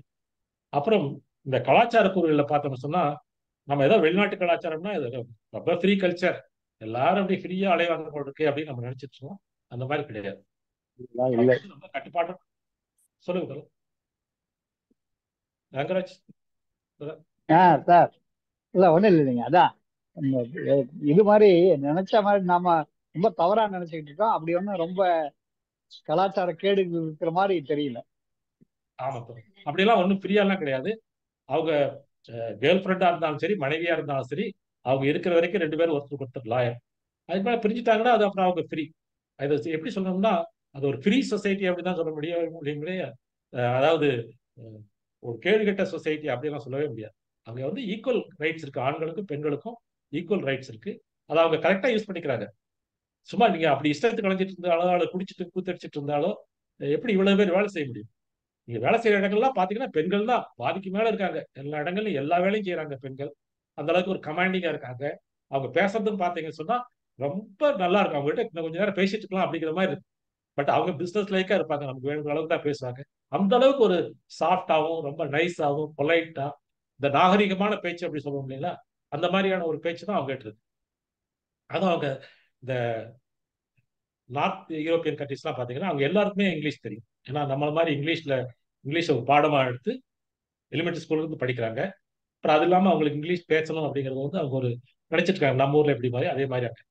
ஸோ அவங்க அந்த இங்கிலீஷ் பேசுறதே வந்து ரொம்ப நல்லா இருக்கும். அந்த அவங்களுடைய ஸ்டைலு இதெல்லாம் பார்த்தோன்னா ரொம்ப நல்லா இருக்கும். ரங்கராஜ் சார் வணக்கம். வணக்கம் சார், எப்படி இருக்கீங்க சார்? நல்லா இருக்கு, நல்லா இருக்கும். ரங்கராஜ் சார் எங்க கூட டூருக்கு வந்தார், அந்த 10 நாள் குரூப்ல இருந்தாரு. அவரு தோழருக்கு அதை பத்தி நல்லா தெரியும். இல்ல, அதுக்கு முன்னாடி ஒரு 3 மாசம் டாக்டர் வீட்டில் இருந்ததுனால இந்த கலாச்சாரங்கள்லாம் ரொம்ப நல்லா தான் இருக்கு. எல்லாம் வந்து இருக்கு, மதிப்பு மரியாதைகள் அதெல்லாம் இருக்கு. சொன்ன மாதிரி அந்த மெடிக்கல் ஃபெசிலிட்டிஸ் தான் ரொம்ப டிலே. அதான் தோழர், என்ன ஒரு கேள்வி. கேளுங்க. ட்ரேட் யூனியன் எப்படி இருக்கு? ட்ரேட் யூனியன் லீடர்ஸ் எல்லாம் பார்க்க முடிஞ்சதா, பேச முடிஞ்சதா? ட்ரேட் யூனியன் வந்து ரொம்ப சிறப்பா இருக்கு தோழர். அதை பத்தி தோழர் சிவா வந்து அடிக்கடி சொல்லுவார். நாங்க யாரையும் பார்க்கல, அந்த கம்யூனிஸ்ட் கட்சி ஆபீஸ் தான் போயிருந்தேன், மற்றபடி லீடர்ஸ் எல்லாம் யாரையும் பார்க்கல. தோழர் சிவாவே வந்து ஒரு ட்ரேட் யூனியன்ல இருக்காரு, எஸ்டிபி கட்சியிலேயும் அவர் ஒரு மெம்பர். ஸோ அவர் சொன்னதை வச்சு பார்த்தோம்னா ட்ரேட் யூனியன்ஸுக்கு ரொம்ப பவர். நீங்க வந்து ஒருத்தர் ஒரு கம்ப்ளைண்ட் பண்ணுவாரு ட்ரேட் யூனியன்ல அப்படின்னு சொன்னா அது ரொம்ப சீரியஸா எடுத்துக்குவாங்க. ஸோ அந்த மாதிரி கம்ப்ளைண்ட் வராமல் பார்த்துக்குவாங்க அந்த பாஸ் எல்லாருக்கும். ட்ரேட் யூனியன் எல்லா விஷயத்துலையும் ட்ரேட் யூனியனுக்கு வந்து ரொம்ப இன்ஃப்ளூயன்ஸ் இருக்கு. பட் இப்போ இருக்க கரெக்ட் பாலிடிக்ஸ்ல ரைட் விங்களுடைய டாமினேஷன் கொஞ்சம் அதிகமா இருக்கு. நான் முதலே சொன்ன மாதிரி ரைட் விங்னா நம்ம ஊர் மாதிரி ரைட் விங் கிடையாது. அவங்களாம் வந்து ஒரு சில இஷ்யூஸ்ல வந்து அவங்க ரொம்ப ஸ்ட்ராங்கா இருக்காங்க. மெயினா இந்த அகதிகள் விஷயத்துல, அது பர்டிகுலர்லி முஸ்லீம் அகதிகள் எந்த குவாலிஃபிகேஷன் இல்லாமல் வந்தவங்களை வந்து அவங்க வந்து ரொம்ப டார்கெட் பண்றாங்க. அதையே இந்த எஸ்டிபி கட்சியுடைய அந்த மேடம் சொன்னாங்க, அவங்க சொல்றது அவங்க எந்த அளவுக்கு அவங்க இன்ஃப்ளூயன்ஸ் இருக்குன்னு தெரியல. அடுத்து எங்க கட்சி தான் ஆட்சிக்கு வரோம், அப்படி நாங்கள் ஆட்சிக்கு வந்துட்டோம்னு சொன்னா இந்த இவங்க போடுற சட்டத்தை பூராத்தையும் நாங்கள் நீக்கிடுவோம், அகதிகளை வந்து இங்கேயே தான் வச்சுக்குவோம், அவங்களுக்கு வேணுங்கிற உதவிகள்லாம் செய்வோம், அதே மாதிரி புதுசாக வரக்கூடிய அகதிகளையும் வந்து நாங்கள் ஏற்றுக்குவோம் அப்படின்னாங்க. அவங்க சொன்ன 2 விஷயம், அந்த மேடம் பியா அவங்க சொன்ன 2 விஷயம் வந்து ரொம்ப ரொம்ப முக்கியம். அதை நான் மெயின் இதில் சொல்லணும்னு நினைச்சேன், அதை கொஞ்சம் விட்டுட்டேன். அவங்க 2 விஷயம் சொன்னாங்க. ஒன்று சொன்னாங்க என்னன்னா, முஸ்லீம்கள் என்பவர்கள் மோசமாக நடந்துக்கிறாங்க அப்படின்னு சொன்னா அவங்க முஸ்லீம்கள் என்பதால் அல்ல, அவங்க ஏழைகளாக இருக்கிறாங்க, அதனாலதான் மோசமாக நடக்கிறாங்க அப்படின்னு சொன்னாங்க. அது ரொம்ப முக்கியமான ஒரு வார்த்தை. 2வது என்ன சொன்னாங்கன்னா, அது அவங்க இங்கிலீஷ்ல சொன்னாங்க, நான் தமிழ் சொன்னாங்க. அவங்க என்ன சொன்னாங்கன்னா, நான் வந்து ஸ்வீடன் நாட்டில் பிறந்துட்டேன், ஸ்வீடன் நாட்டில் பிறந்ததுனாலேயே ஸ்வீடன் வந்து எனக்கு சொந்தமாகிறாது, இது இந்த நாடு வந்து உலக மக்கள் அனைவருக்கும் சொந்தமான நாடு. இது வந்து அவங்க பேச்சுக்காகவும் என்னை இது பண்ணுங்கிறதுக்காக சொல்லல, அப்படி சொல்ல வேண்டிய அவசியம் இல்லை. அப்புறம் அந்த மாதிரி ஒரு இந்த உள்ளொன்று வைத்து புறமொன்று பேசுறதுங்கிறது அவங்க கல்ச்சர்லேயே கிடையாது. அவங்க கல்ச்சரே வந்து ஸ்ட்ரெயிட்டா பேசிடுவாங்க எதா இருந்தாலும். அந்த மாதிரி அவங்க அந்த மாதிரி 2 விஷயம் சொன்னது ரொம்ப முக்கியம். ஸோ அதனால அந்த அந்த அகதிகள் பிரச்சனை கொஞ்சம் கஷ்டமா தான் இருக்கு, அது சால்வ் ஆயிடும் நினைக்கிறேன். வேற கேள்வி தோணும்? வணக்கம். வணக்கம். கேட்கலாங்களா? கேட்கலாம் தோழர். நீங்க கனடாவில் தான் இருக்கீங்க, ஸோ உங்களுக்கு எதுவும் புதுசா இருக்காது, எல்லாமே உங்களுக்கு தெரிஞ்சிருக்கும். தெரிஞ்சது இல்லை. நீங்க ஐரோப்பிய நாட்டில் இருக்க நேரடியாக போய் வந்ததுனால நிலைமையில் அவ்வப்போது மாறலாம், அதுக்காக கேட்குறேன். 2 கேள்விகள். ஒன்று வந்து அங்கே வந்து மக்கள் அதிகம் செல்லாததுனால இந்த சர்ச்சுகள் வந்து விற்கப்படுகின்றன அப்படின்னு சொல்லிட்டு ஒரு செய்தி படித்தேன், அது ஒன்று. ரெண்டாவது, அந்த மக்கள், அந்த ஸ்காண்டினேவியன் கண்ட்ரிஸ்ன்னு அவங்க வந்து சைக்கிளை வந்து அதிகமாக பயன்படுத்துகிறாங்க. ஒன்று. ரெண்டு வந்து EVs, எலக்ட்ரிக் வெஹிக்கிள்ஸ் வந்து adoption is more in those countries, even better than USA and Canada. அதுக்கான கொஞ்சம் நீங்கள் பார்த்த விதத்தில் எப்படி இருந்தது அது? அப்படின்னா they are more conscious regarding this climate change and global warming அப்படின்றது வெளிப்படுது. அதை வந்து அந்த மனநிலை எப்படி அந்த மக்களுக்கு வந்தது, அவ்வளோ கல்ச்சர்டாக இருக்கிறாங்களே அப்படின்றது தான் நான் இதுலேருந்து புரிஞ்சு கொள்ள முடியுது. அதை நீங்கள் எப்படி பார்க்குறீங்க? அது அரசனுடைய ஆணையினால வந்ததா இல்லை மக்களே விரும்பி செய்கிறாங்களா? அது எப்படி? பேசிக் மார்க்சிசத்துக்கு போனோம், அடிப்படை மார்க்சிசத்துக்கு போயிட்டோம்னு சொன்னா பொருளாதாரம் தான் அனைத்துக்கும் காரணம். அதான் அடித்தளம். பொருளாதாரம் மாறும்போது எல்லாமே மாறும், கலாச்சாரம் மாறும், பண்பாடு மாறும், எல்லாமே மாறும். ஸோ அங்க பொருளாதாரத்துல முதல்ல வளர்ந்துட்டாங்க. பொருளாதாரத்துல வளர்ந்ததுனால டெக்னாலஜி வச்சு பொருளாதாரத்தில் வளர்ந்தாங்க. அப்புறம் திரும்பவும் அது டெக்னாலஜிக்கு ஏற்படுது. ஸோ இந்த மாதிரி வந்துட்டதுனால அவங்க அடுத்த கலாச்சாரம் வந்து எப்படி சொன்னா இந்த குளோபல் வார்மிங்கை கண்ட்ரோல் பண்ணணும், அதுக்காக எலக்ட்ரிக் வெஹிக்கிள்ஸ் போகணும் அப்படிங்கிறது ரொம்ப ஊக்குவிக்கிறாங்க. அது நிறைய இருக்கு. எலக்ட்ரிக் வெஹிக்கிள்ஸ் வந்து நிறைய இடங்கள்ல யூஸ் பண்றாங்க. ஸ்கூட்டர்ஸு, பஸ்ஸு எல்லாமே வந்து எலக்ட்ரிக்ல இருக்கு. அப்புறம் இந்த மறுசுழற்சி என்பது ரொம்ப பண்றாங்க. மறுசுழற்சிங்கிறது ரொம்ப அதிகமாக நடக்குது. அதன் மூலமும் அந்த என்விரான்மெண்ட் ப்ரொடெக்ட் ஆயிருக்கு. அப்புறம் ஜென்ரலா பார்த்தீங்கன்னு சொன்னாவே அந்த ஏர் எல்லாம் வந்து ரொம்ப கிளீனா இருக்கு, நீட் அண்ட் கிளீனா இருக்கு. நாய்ஸ் பொல்யூஷனும் ரொம்ப கம்மி. ஈவன் நீங்க மெயின் ஏரியாவுக்கு போனா கூட நாய்ஸ்ங்கிறது வந்து ரொம்ப கம்மியா தான் இருக்கு. அப்புறம் அவங்க பேசுறதே பார்த்தீங்கன்னா ஒரு ரொம்ப மெதுவாக தான் பேசுறாங்க, ரொம்ப சத்தம் போட்டுலாம் பேசுறீங்க. அப்புறம் சைக்கிள் உபயோகங்கிறது வந்து ரொம்ப ரொம்ப அதிகம். நான் முதலே சொன்னேன் உங்ககிட்ட, டவுன் பஸ்லயே சைக்கிள் நிறுத்துறதுக்குன்னு ஒரு இடம் இருக்கு. அந்த சைக்கிள் படம் போட்டு வச்சிருப்பாங்க. ஒரு இடத்துல ட்ராலி படமும் சைக்கிள் படமும் போட்டு வச்சிருப்பாங்க. அந்த இடத்துல போய் சைக்கிள் நிறுத்திட்டு பக்கத்துலேயே இருக்க சீட்டு, அது கொஞ்சம் லோயராக இருக்கும் அந்த சீட்டு, அந்த சீட்டில் உட்காந்துக்கலாம். ஸோ அந்த மாதிரி சைக்கிளை வந்து நீங்கள் எல்லா இடத்துலையும் போட்டு போகலாம். ட்ரெயின்லையும் அதே மாதிரி தான். ட்ரெயின்லேயும் வந்து சைக்கிள் படவே போட்டுருக்கோம். நீங்கள் எல்லா இடங்களையும் எல்லா கம்பார்ட்மெண்ட்லையும் சைக்கிள் வச்சுக்கிறதுக்குன்னு ஒரு இடம் இருக்கு. அந்த இடத்துல நீங்கள் சைக்கிள் வச்சுட்டு கொண்டு போகலாம். அப்புறம் இன்னொரு கேள்வி என்ன கேட்டீங்க போல?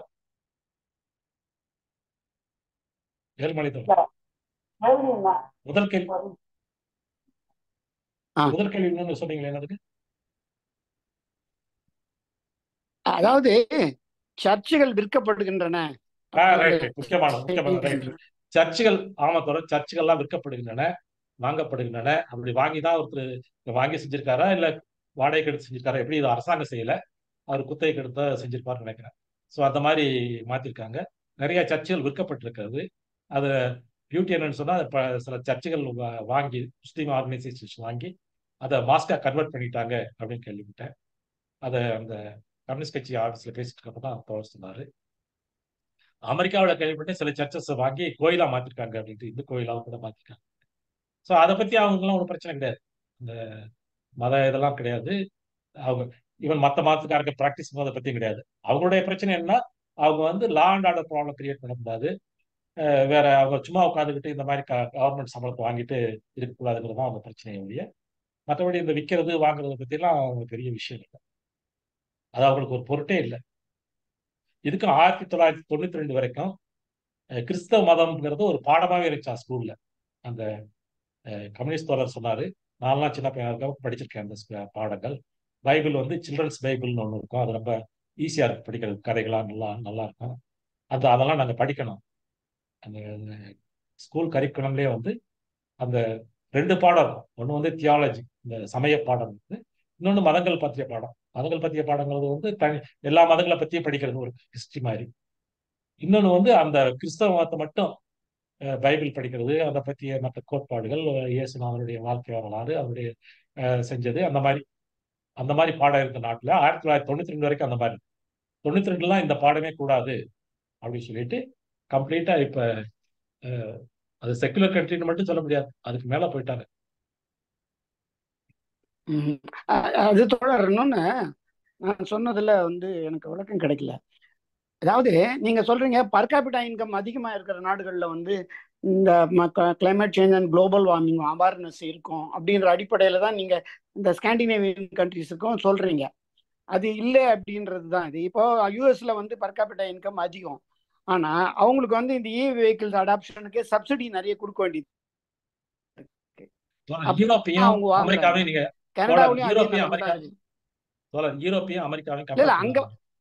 இல்ல சொல்ல நான் கேளுங்க. கேட்குற கேள்வி எப்படின்னா என்னன்னா ஸ்காண்டினேவியன் கண்ட்ரீஸ்ல இது ஈவன் ஜெர்மனி பிரான்ஸ் எல்லாம் கூட இல்லை, but I am specifically referring to the Scandinavian கண்ட்ரீஸ்ல மக்களுக்கு இந்த அவேர்னஸ் வந்து அதிகமா இருக்கு.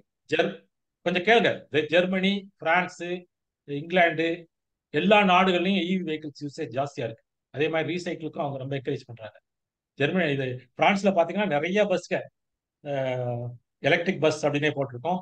அப்புறம்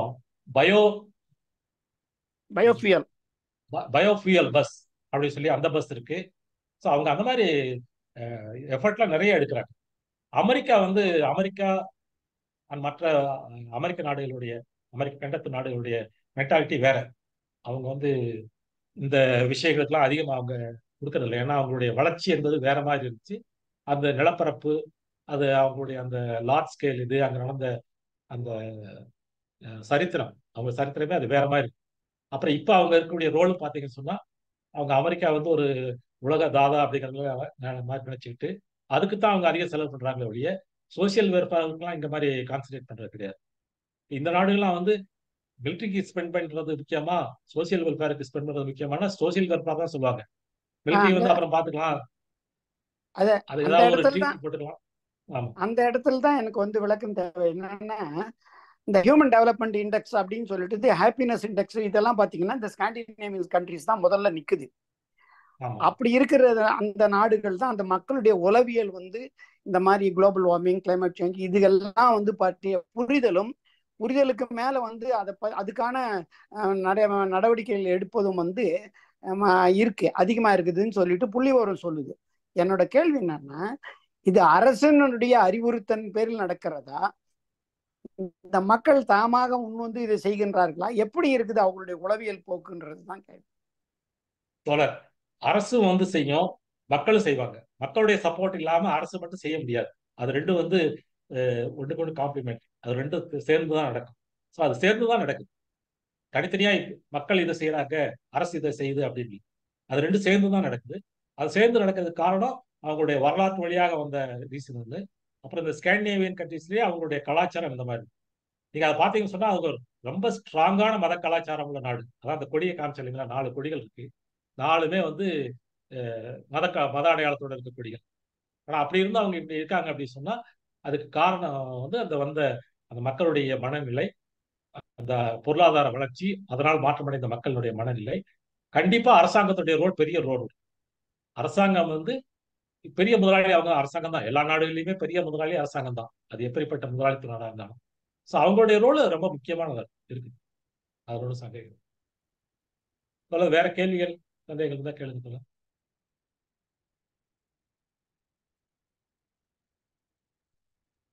வணக்கங்கப்பா, நான் புனிதா, ஈரோட்ல புனிதா பாலசுப்ரமணியம். வணக்கம் வணக்கம் வணக்கம் வணக்கம் வணக்கம். நல்லா இருக்கீங்களாங்கப்பா? நல்லா இருக்கேன், நல்லா இருக்கேன். ஓகே, உங்களுடைய நீங்க குரூப்ல அனுப்பிச்ச அந்த போட்டோஸ், வீடியோஸ் மற்ற நாடுகள் போனதெல்லாம் ரொம்ப நல்லா இருந்துச்சு. நாங்களும் அங்க போய் கலந்துட்ட மாதிரி எங்களுக்கு ஒரு அனுபவத்தை கொடுத்தீங்க, ரொம்ப சந்தோஷம். ரொம்ப நன்றி.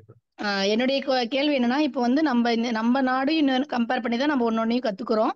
அப்படிங்கிற பட்சத்துக்கு அங்க நீங்க வெளியில போன மற்ற நாடுகள்ல வந்து முதலாளித்துவம் அதிகமா இருந்துச்சா, இல்ல தொழிலாளிகளுக்கு முக்கியத்துவம் கொடுப்பாங்களா, அவங்களை எப்படி வந்து ட்ரீட் பண்ணுவாங்க அப்படிங்கறத பத்தி உங்க கருத்து சொல்லுங்க.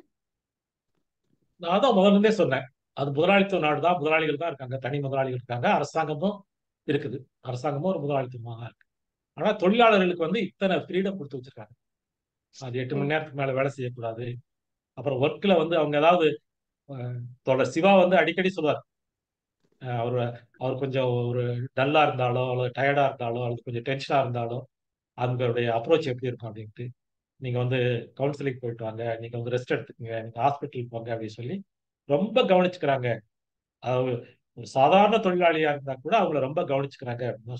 ஸோ அந்த மாதிரி தொழிலாளர்களை வந்து ரொம்ப கவனிச்சுக்கிறாங்க, அது சந்தேகமே இல்லை. ஆனா கவனிச்சுக்கிறது யாருன்னா அங்க கூடிய சட்டமும் முதலாளிகளும் அரசாங்கமும் அவங்க தான் கவனிச்சுக்கிறாங்க. அப்புறம் பங்கு இருக்காங்கன்னா, ஆமா தொழிலாளருடைய பங்கு ரொம்ப இருக்கு. இப்படி ஃப்ரீடம் கொடுக்கறாங்க அப்படிங்கிறதுக்காக தொழிலாளர்கள் மிஸ்யூஸ் பண்றது கிடையாது. நீங்க அப்படிலாம் பண்ணா அப்ப சும்மா உட்காந்துட்டு எல்லாரும் சம்பளம் வாங்கிடுவாங்க அப்படின்னு சொன்னா அது நம்ம மென்டாலிட்டி அப்படி. அங்க அப்படி இல்லை. அவங்க வேலை செஞ்சுதான் அவங்க எல்லாரும் வாக்கு எழுத்துறாங்க. ஸோ எல்லாருமே சும்மா உட்காந்துட்டு சம்பளம் வாங்குறது அப்படின்னு சொன்னா அது அப்படி நடக்க முடியாது இல்லைங்களா? நன்றிங்கப்பா. சரிங்களா? நன்றி நன்றி நன்றிங்க. ரொம்ப நன்றி. வேற கேள்விகள் சந்தேகங்கள் இருந்தா கேட்கலாம் தொடர். இல்லாட்டி 1:30 மணிக்கு 9:30க்கு மேல ஆயிடுச்சு, முடிச்சுக்கலாம். தொடர் இளங்கோவன்.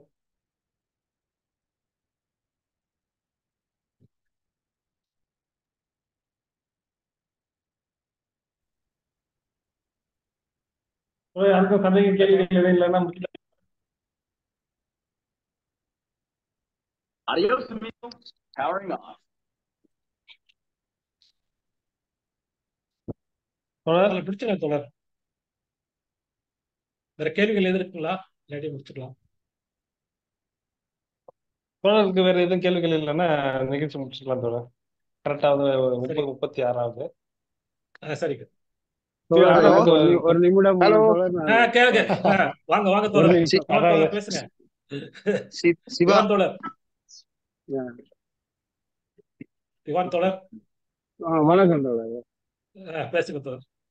என்னென்றால் எத்தனையோ பேர் வெளிநாடுகளுக்கு வராங்க போறாங்க. ஆனா குமரன் தோழர் வந்து இவ்வளவு விஷயத்த நேரடியாக பார்க்கக்கூடிய மாதிரி காட்சிப்படுத்தி விளக்கம் கொடுத்தது உண்மையிலேயே ஒரு சந்தோஷமான விஷயம். நன்றிகளும் பாராட்டுகளும். எங்களுக்கு நேரம் வந்து அந்த இடமெல்லாம் பார்த்த மாதிரி ஒரு ஃபீலிங் அருமையாக இருந்தது ரொம்ப தோழர். சந்தோஷம். நன்றி, ரொம்ப சந்தோஷம். வாழ்த்துக்கள் தோழர். உண்மையிலேயே அதான் ரொம்ப ஒவ்வொரு நன்றி. எல்லாருக்கும் அந்த இது இது கிடைக்காது தோழர். இப்ப நாங்களும் சில நீங்க இடங்கள் போனா எங்களுக்கு நீங்க உங்களை வந்து மாதிரி அந்த இருக்கிறது தெரியும். நடுராத்திரியில அவ்வளவு நேரம் கழிச்சு வந்து சந்திச்சது ரொம்ப அது சந்தோஷம் எங்களுக்கு எங்களுக்கு. கிடைச்ச ஒரு பாக்கியம் தான் அது, உங்களை பார்க்கறதுக்கு ரொம்ப கிடைச்சது. சந்தோஷம். அப்ப உண்மையிலே நான் சொல்ல வந்த என்னன்னு சொன்னால், நீங்கள் வந்து எவ்வளவு அருமையாக போட்டோக்களை அதை வகைப்படுத்தி அதெல்லாம் எழுதி அது உண்மையிலேயே அது பிரியோசனமா இருந்தது என்னுடைய கூட்டம். அருமையா இருந்தது. ரொம்ப நல்லா நன்றி சொல்லத்தான் நான் சந்தோஷம். நினைக்கிறேன். நன்றி தோழர், நன்றி. நன்றி நன்றி. ஹலோ ஹலோ வணக்கம். நான் வணக்கம் வணக்கம் வணக்கம். சிவா. தொடர் சொல்லுங்க தொடர். நாங்கள் இப்போ தோழரை கேட்டதுல இருந்து ஒரு எப்படி சொல்றது, ஒரு ஒரு நேர்த்தியா ஒரு தொகுப்பா அப்படியே எனக்கே வியப்பா இருக்கு. தோழர் இங்க எங்க கூட தங்கியிருந்தாலும் ஆனா இவ்வளவு ஒரு சிறப்பா அந்த விடயத்தை வந்து ஒரு தொகுத்து சொல்றன்றது வந்து மிக அருமையா இருந்துச்சு. இது நல்லா இருந்துச்சு. தோழருடைய ஈடுபாடு, அந்த ஆர்வம் எல்லாருக்குமே அந்த இது கிடைக்காது. அப்படி கிடைச்சாலும் ஏதோ ஒரு புதினம் பார்க்குற மாதிரி தான் போயிட்டு வர்றது வளமை. நான் நேரடியா பார்த்ததுல வந்து தோழருடைய அந்த ஈடுபாடு, ஆர்வம், விடயங்களை கேட்குற முறை அதெல்லாம் வந்து வித்தியாசமா இருந்தது. பல விடயங்களை இங்கேயே உள்ள ஸ்வீடன்ல உள்ள விடயங்களை பல விடயங்களை சொல்லியிருக்கிறார். நல்லா இருக்குது, எனக்கே ஆச்சரியமா இருக்குது. மற்றபடி எங்கேயாவது அந்த தொழிலாளர்களை எப்படி பார்த்துக்கிறாங்கன்னு சொன்னா அது வந்து இப்போ கடந்த வாரம் ஒரு 3 நாள் வந்து லீவ் போட்டுட்டேன். எனக்கு காரணம் வந்து தடிமன் காய்ச்சல்னு சொல்லி தடிமன் தான் சொன்னேன். ஓய்வெடுத்துக்க, ஓய்வெடுத்து உடலை ஆரோக்கியமாக வச்சுட்டு வேலைக்கு வான்னு சொன்னாங்க. அதுக்கு வந்து எனக்கு சம்பளமும் கொடுத்தாங்க. 85% சம்பளம், 100% இல்லை, 85% சம்பளம். ஆனால் நான் வந்து அதை வீட்டில் இருந்து ஆறுதலாக ஓய்வு எடுத்துட்டு போய் வேலைக்கு போனேன். அந்த மாதிரி வேலையில் உள்ள கவனிப்புகள்.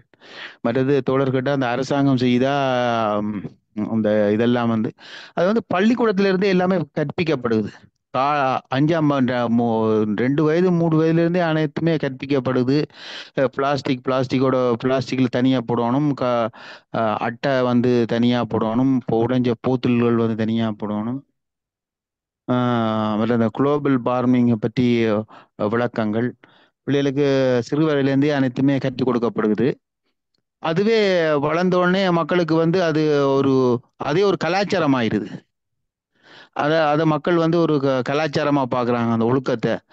தோழருக்கே காட்டலாம் அந்த வீதியில் எப்படி வீதி இருக்குன்னு சொல்லி. நடப்பாதை தனியே, சைக்கிள் பாதை தனியே, வாகன பாதை தனியே, எல்லா மெயின் ரோட்டுக்குமே அப்படி இருக்குது. நீங்கள் நடந்தே போகலாம். இந்த நடப்பாதையிலேயே நீங்கள் முழு சிட்டியே நடந்து வரலாம். அது இது நகரத்துலேருந்து கிராமத்து வரைக்கும் அப்படித்தான் இருக்குது. அப்புறமா தோழர் சொன்ன மாதிரி எந்த வேலைக்கும் வந்து ஒரு சாதாரணமாக நான் பெயிண்டிங் படிச்சேன்னா எனக்கு வந்து 3 மாதம் 6 மாதம் படிப்பு, ஒரு வருஷம் பயிற்சி. இது வந்து எல்லா எல்லா துறையிலும் எல்லா இதிலும் இருக்குது. பயிற்சி தான் இங்கே அதிகமாக இருக்குது. அது வரைக்கும் அவங்க வந்து அரசு வந்து படித்து முடிக்கும் வரைக்கும் அரசு வந்து எங்களுக்கு காசு கொடுப்பாங்க இலவசமாக. சாப்பாடு, வாடகை, போக்குவரத்து எல்லாமே அரசு அந்த நகர சபையே நமக்கு கொடுக்குது. சில பேர் வந்து அதை வந்து லோனாக எடுத்துக்கிறாங்க வங்கியில். அந்த லோனாக எடுத்து லோன் பண்ணிட்டு அந்த காசை வந்து வேலை செய்யும் போது கொஞ்சம் கொஞ்சமாக கட்டுவாங்க. அது வந்து நிறைய பேர் அந்த அரசு வந்து அந்த வங்கி மூலமாக அதை செலவாணி மூலமாக அதை செய்யுது. நீங்கள் வந்து யூனிவர்சிட்டி வரைக்கும் நீங்கள் படிப்பு ஃப்ரீயாக இருந்தாலும் நீங்கள் சாப்பிட்றது, வாடகை கட்டுறது எல்லாம் வந்து இருக்கணுமே. அப்போ உங்களுக்கு வேலை பகுதி நேர வேலை கிடைக்காட்டிக்கு நீங்கள் வந்து அப்படி ஒரு லோன் எடுத்து 5 வருஷத்துக்கு லோன் எடுத்து நீங்கள் அதை படிப்பு முடிஞ்சு வேலை செஞ்ச அப்புறம் கொஞ்சம் கொஞ்சமாக ஆயுள் வரைக்கும் நீங்கள் கட்டலாம். இல்லை தொகையை எப்படி வேணாலும் கட்டலாம். இது ஒரு விடயம். மற்றது வந்து கம்யூனிஸ்ட் கட்சியில் அலுவலகத்துக்கே தொடர கூட்டிகிட்டு போனாங்க. அவ்வளோ 3 மணி நேரம் இருந்து உரையாடினாங்க. பல விஷயங்கள் வந்து தொடர் விவாதிச்சார். ஆனால் அதில் இப்போ 3 மணி நேரம் பேசின விடயத்தை இங்கே வந்து மிக சுருக்கமாக சொல்லியிருக்கிறார் நினைக்கிறேன். மற்ற வந்து கல்வி விஷயத்திலும் வந்து எல்லாருமே இலவசம்தான். மற்றது 21 வயசு வரைக்கும் பிள்ளைகளை வந்து அரசாங்கமே எல்லாம் பொருட்படுத்துக்குது. அதில் என்ன பிள்ளைகளுக்கு கோளாறு, பல்லு கட்டணுமா, பல்லு கிளீன் பண்ணணுமா, கண்ணாடி வேணுமா, எல்லாமே இலவசம். வேற என்ன, வேற தொழிலாளர்களை பற்றி தொழிலாளர் சங்கத்தில் நல்ல தொழிற்சங்கம் நல்ல ஸ்ட்ராங்காக இருக்குது. எனக்கு கூட ஏதாவது ஒரு பிரச்சனைன்னு சொன்னால் தொழிற்சங்கத்துக்கு அடித்து சொல்லிடுவேணும்னு சொல்லி என்னுடைய மற்றவர்கள் வந்து பயப்படுவாங்க. ஒருத்தர் பார்த்து ஒருத்தரை பார்த்து ஒருத்தர் கை நீட்டி விரல் நீட்டி பேசக்கூடாது. ஒருத்தரை பார்த்து இன்னொருத்தருக்கு வேலை சொல்ல முடியாது. சத்தம் போடக்கூடாது.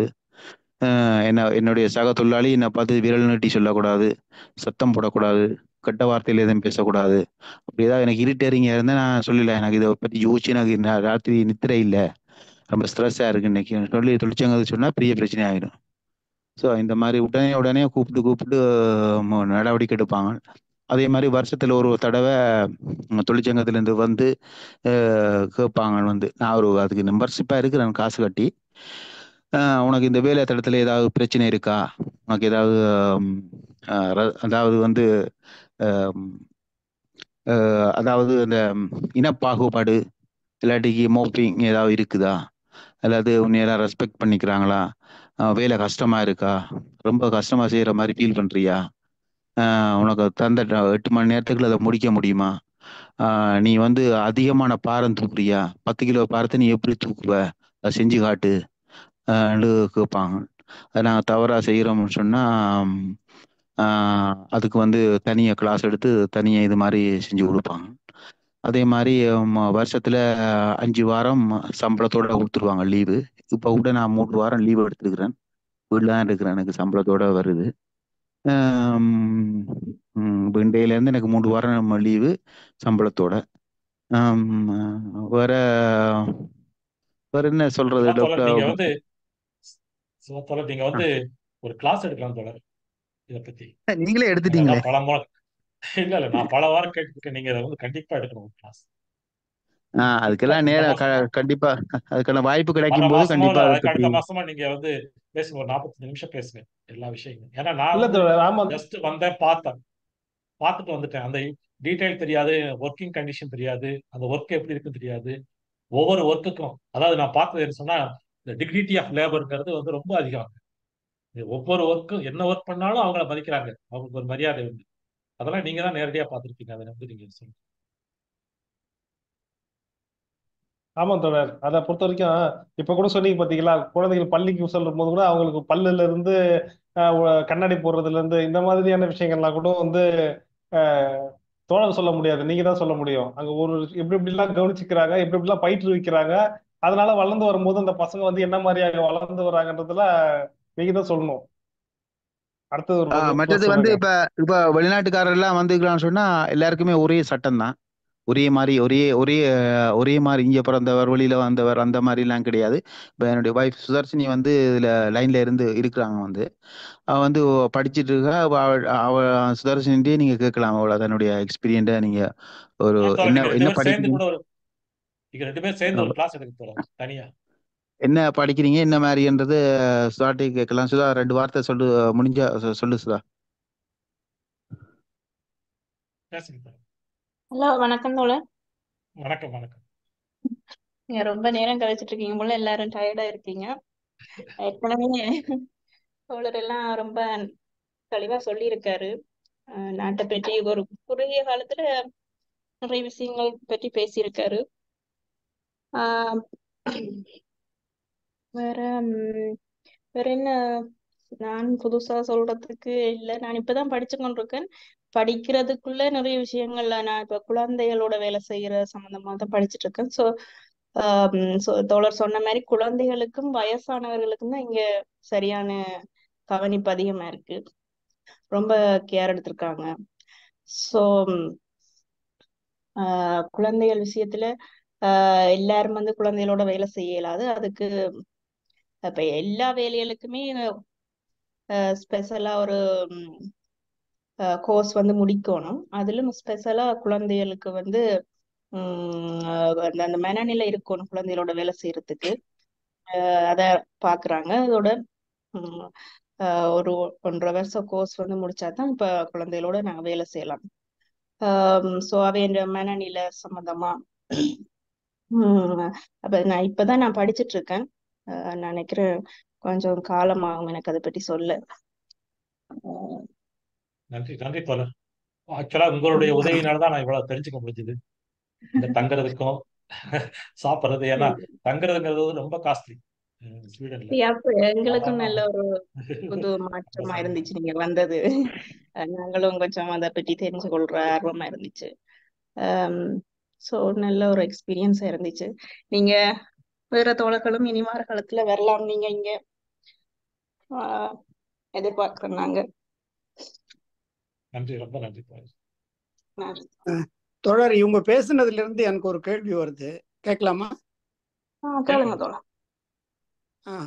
அதாவது நீங்க பொதுவா பாத்தீங்கன்னா இந்தியாவோட மனநிலை வந்து இது நிர்வாகத்துக்கும் தொழிலாளர்களுக்குமான உறவு வந்து அவ்வளோ இணக்கமா இருக்காது. தொழிலாளிகள் வந்து முதலாளிகளை வந்து எதிரி மாதிரியும், முதலாளிகள் வந்து தொழிலாளிகளை வந்து ஒரு கருவி மாதிரியும் பார்க்கக்கூடிய சூழ்நிலை தான் பெரும்பாலும் இருக்கு. ஏதோ 1-2 பெரும்பாலும் இருக்கு. ஆனா நீங்க உங்க நாட்டுல பேசுனது பார்க்கும் பொழுது நீங்க உங்களுடைய நிலைமை வேற மாதிரி இருக்கு. அதுல இது ஒரு ஒப்பீடு வந்து நான் என்ன பாக்குறேன்னா, என்னுடைய நினைவு 80களுக்கு முன்னாடி போகுது.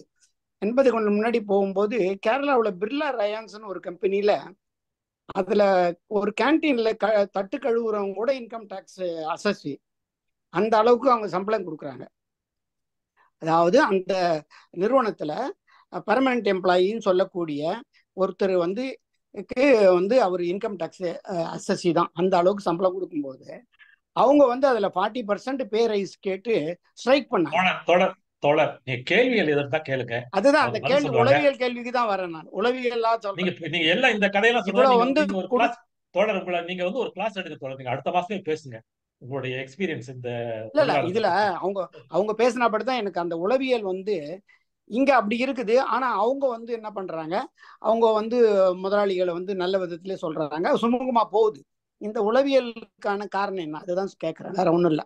அவங்க சொன்னவங்க நீங்க வந்து இயக்கத்துல இருக்கிறவங்க, அதனால வந்து நீங்க சொல்லலாம் அப்படின்றதுக்காக தான் கேட்கறேன். தோழர் சிவா நீங்க சொல்றீங்களா தோழர்?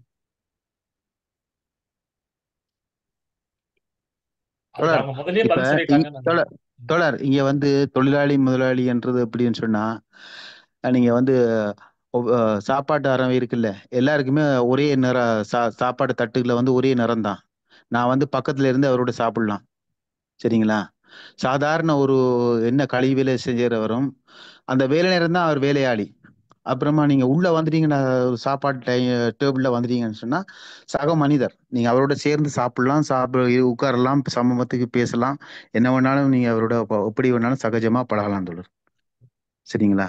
நீங்க சொல்றது பார்த்தா ரொம்ப எக்ஸ்ட்ரீம் லெவலுக்கு இருக்கு.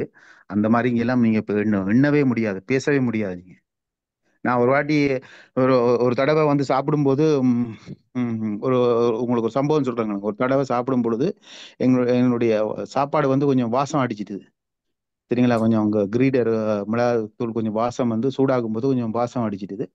ஒரு ஆள் வந்து சொன்னா எனக்கு இந்த வாசம் எனக்கு பிடிக்கலன்னு சொன்னான். நான் உடனே எடுத்து என்னுடைய ஷேஃபுக்கு சொன்னேன், இப்படி நான் சாப்பிடும் இப்படி என்னுடைய சாப்பாடுன வாசம் பிடிக்கலன்னு சொல்லி நான் முதல்ல என்னுடைய ஷேஃபுக்கு நான் சொல்லாம விட்டேன். சரிங்களா? அப்ப நான் சொன்ன வந்து நீ வாசம் பிடிக்கலாம், நீ கொஞ்சம் தள்ளிடுற அந்த மாதிரி சொல்லிவிட்டேன் வந்து. சொல்லிட்டு நான் வந்து என்னுடைய ஷேஃபுக்கு அடிச்ச பிறகு ஒரு சந்தர்ப்பத்தில் 2 நாள் கழிச்சு ஷேஃபுக்கு சொன்னேன் வந்து இப்படி என்னுடைய சாப்பாடை வந்து அவ வந்து இங்க இங்க இங்க இங்க இங்க இந்த நாட்டுக்காரி. அப்ப வயசு ஒரு 65 வயசு இருக்குன்னு நினைக்கிறேன். அந்த வாசம் பிடிக்கலன்னு எனக்கு சொல்லியிருக்கிறேன்.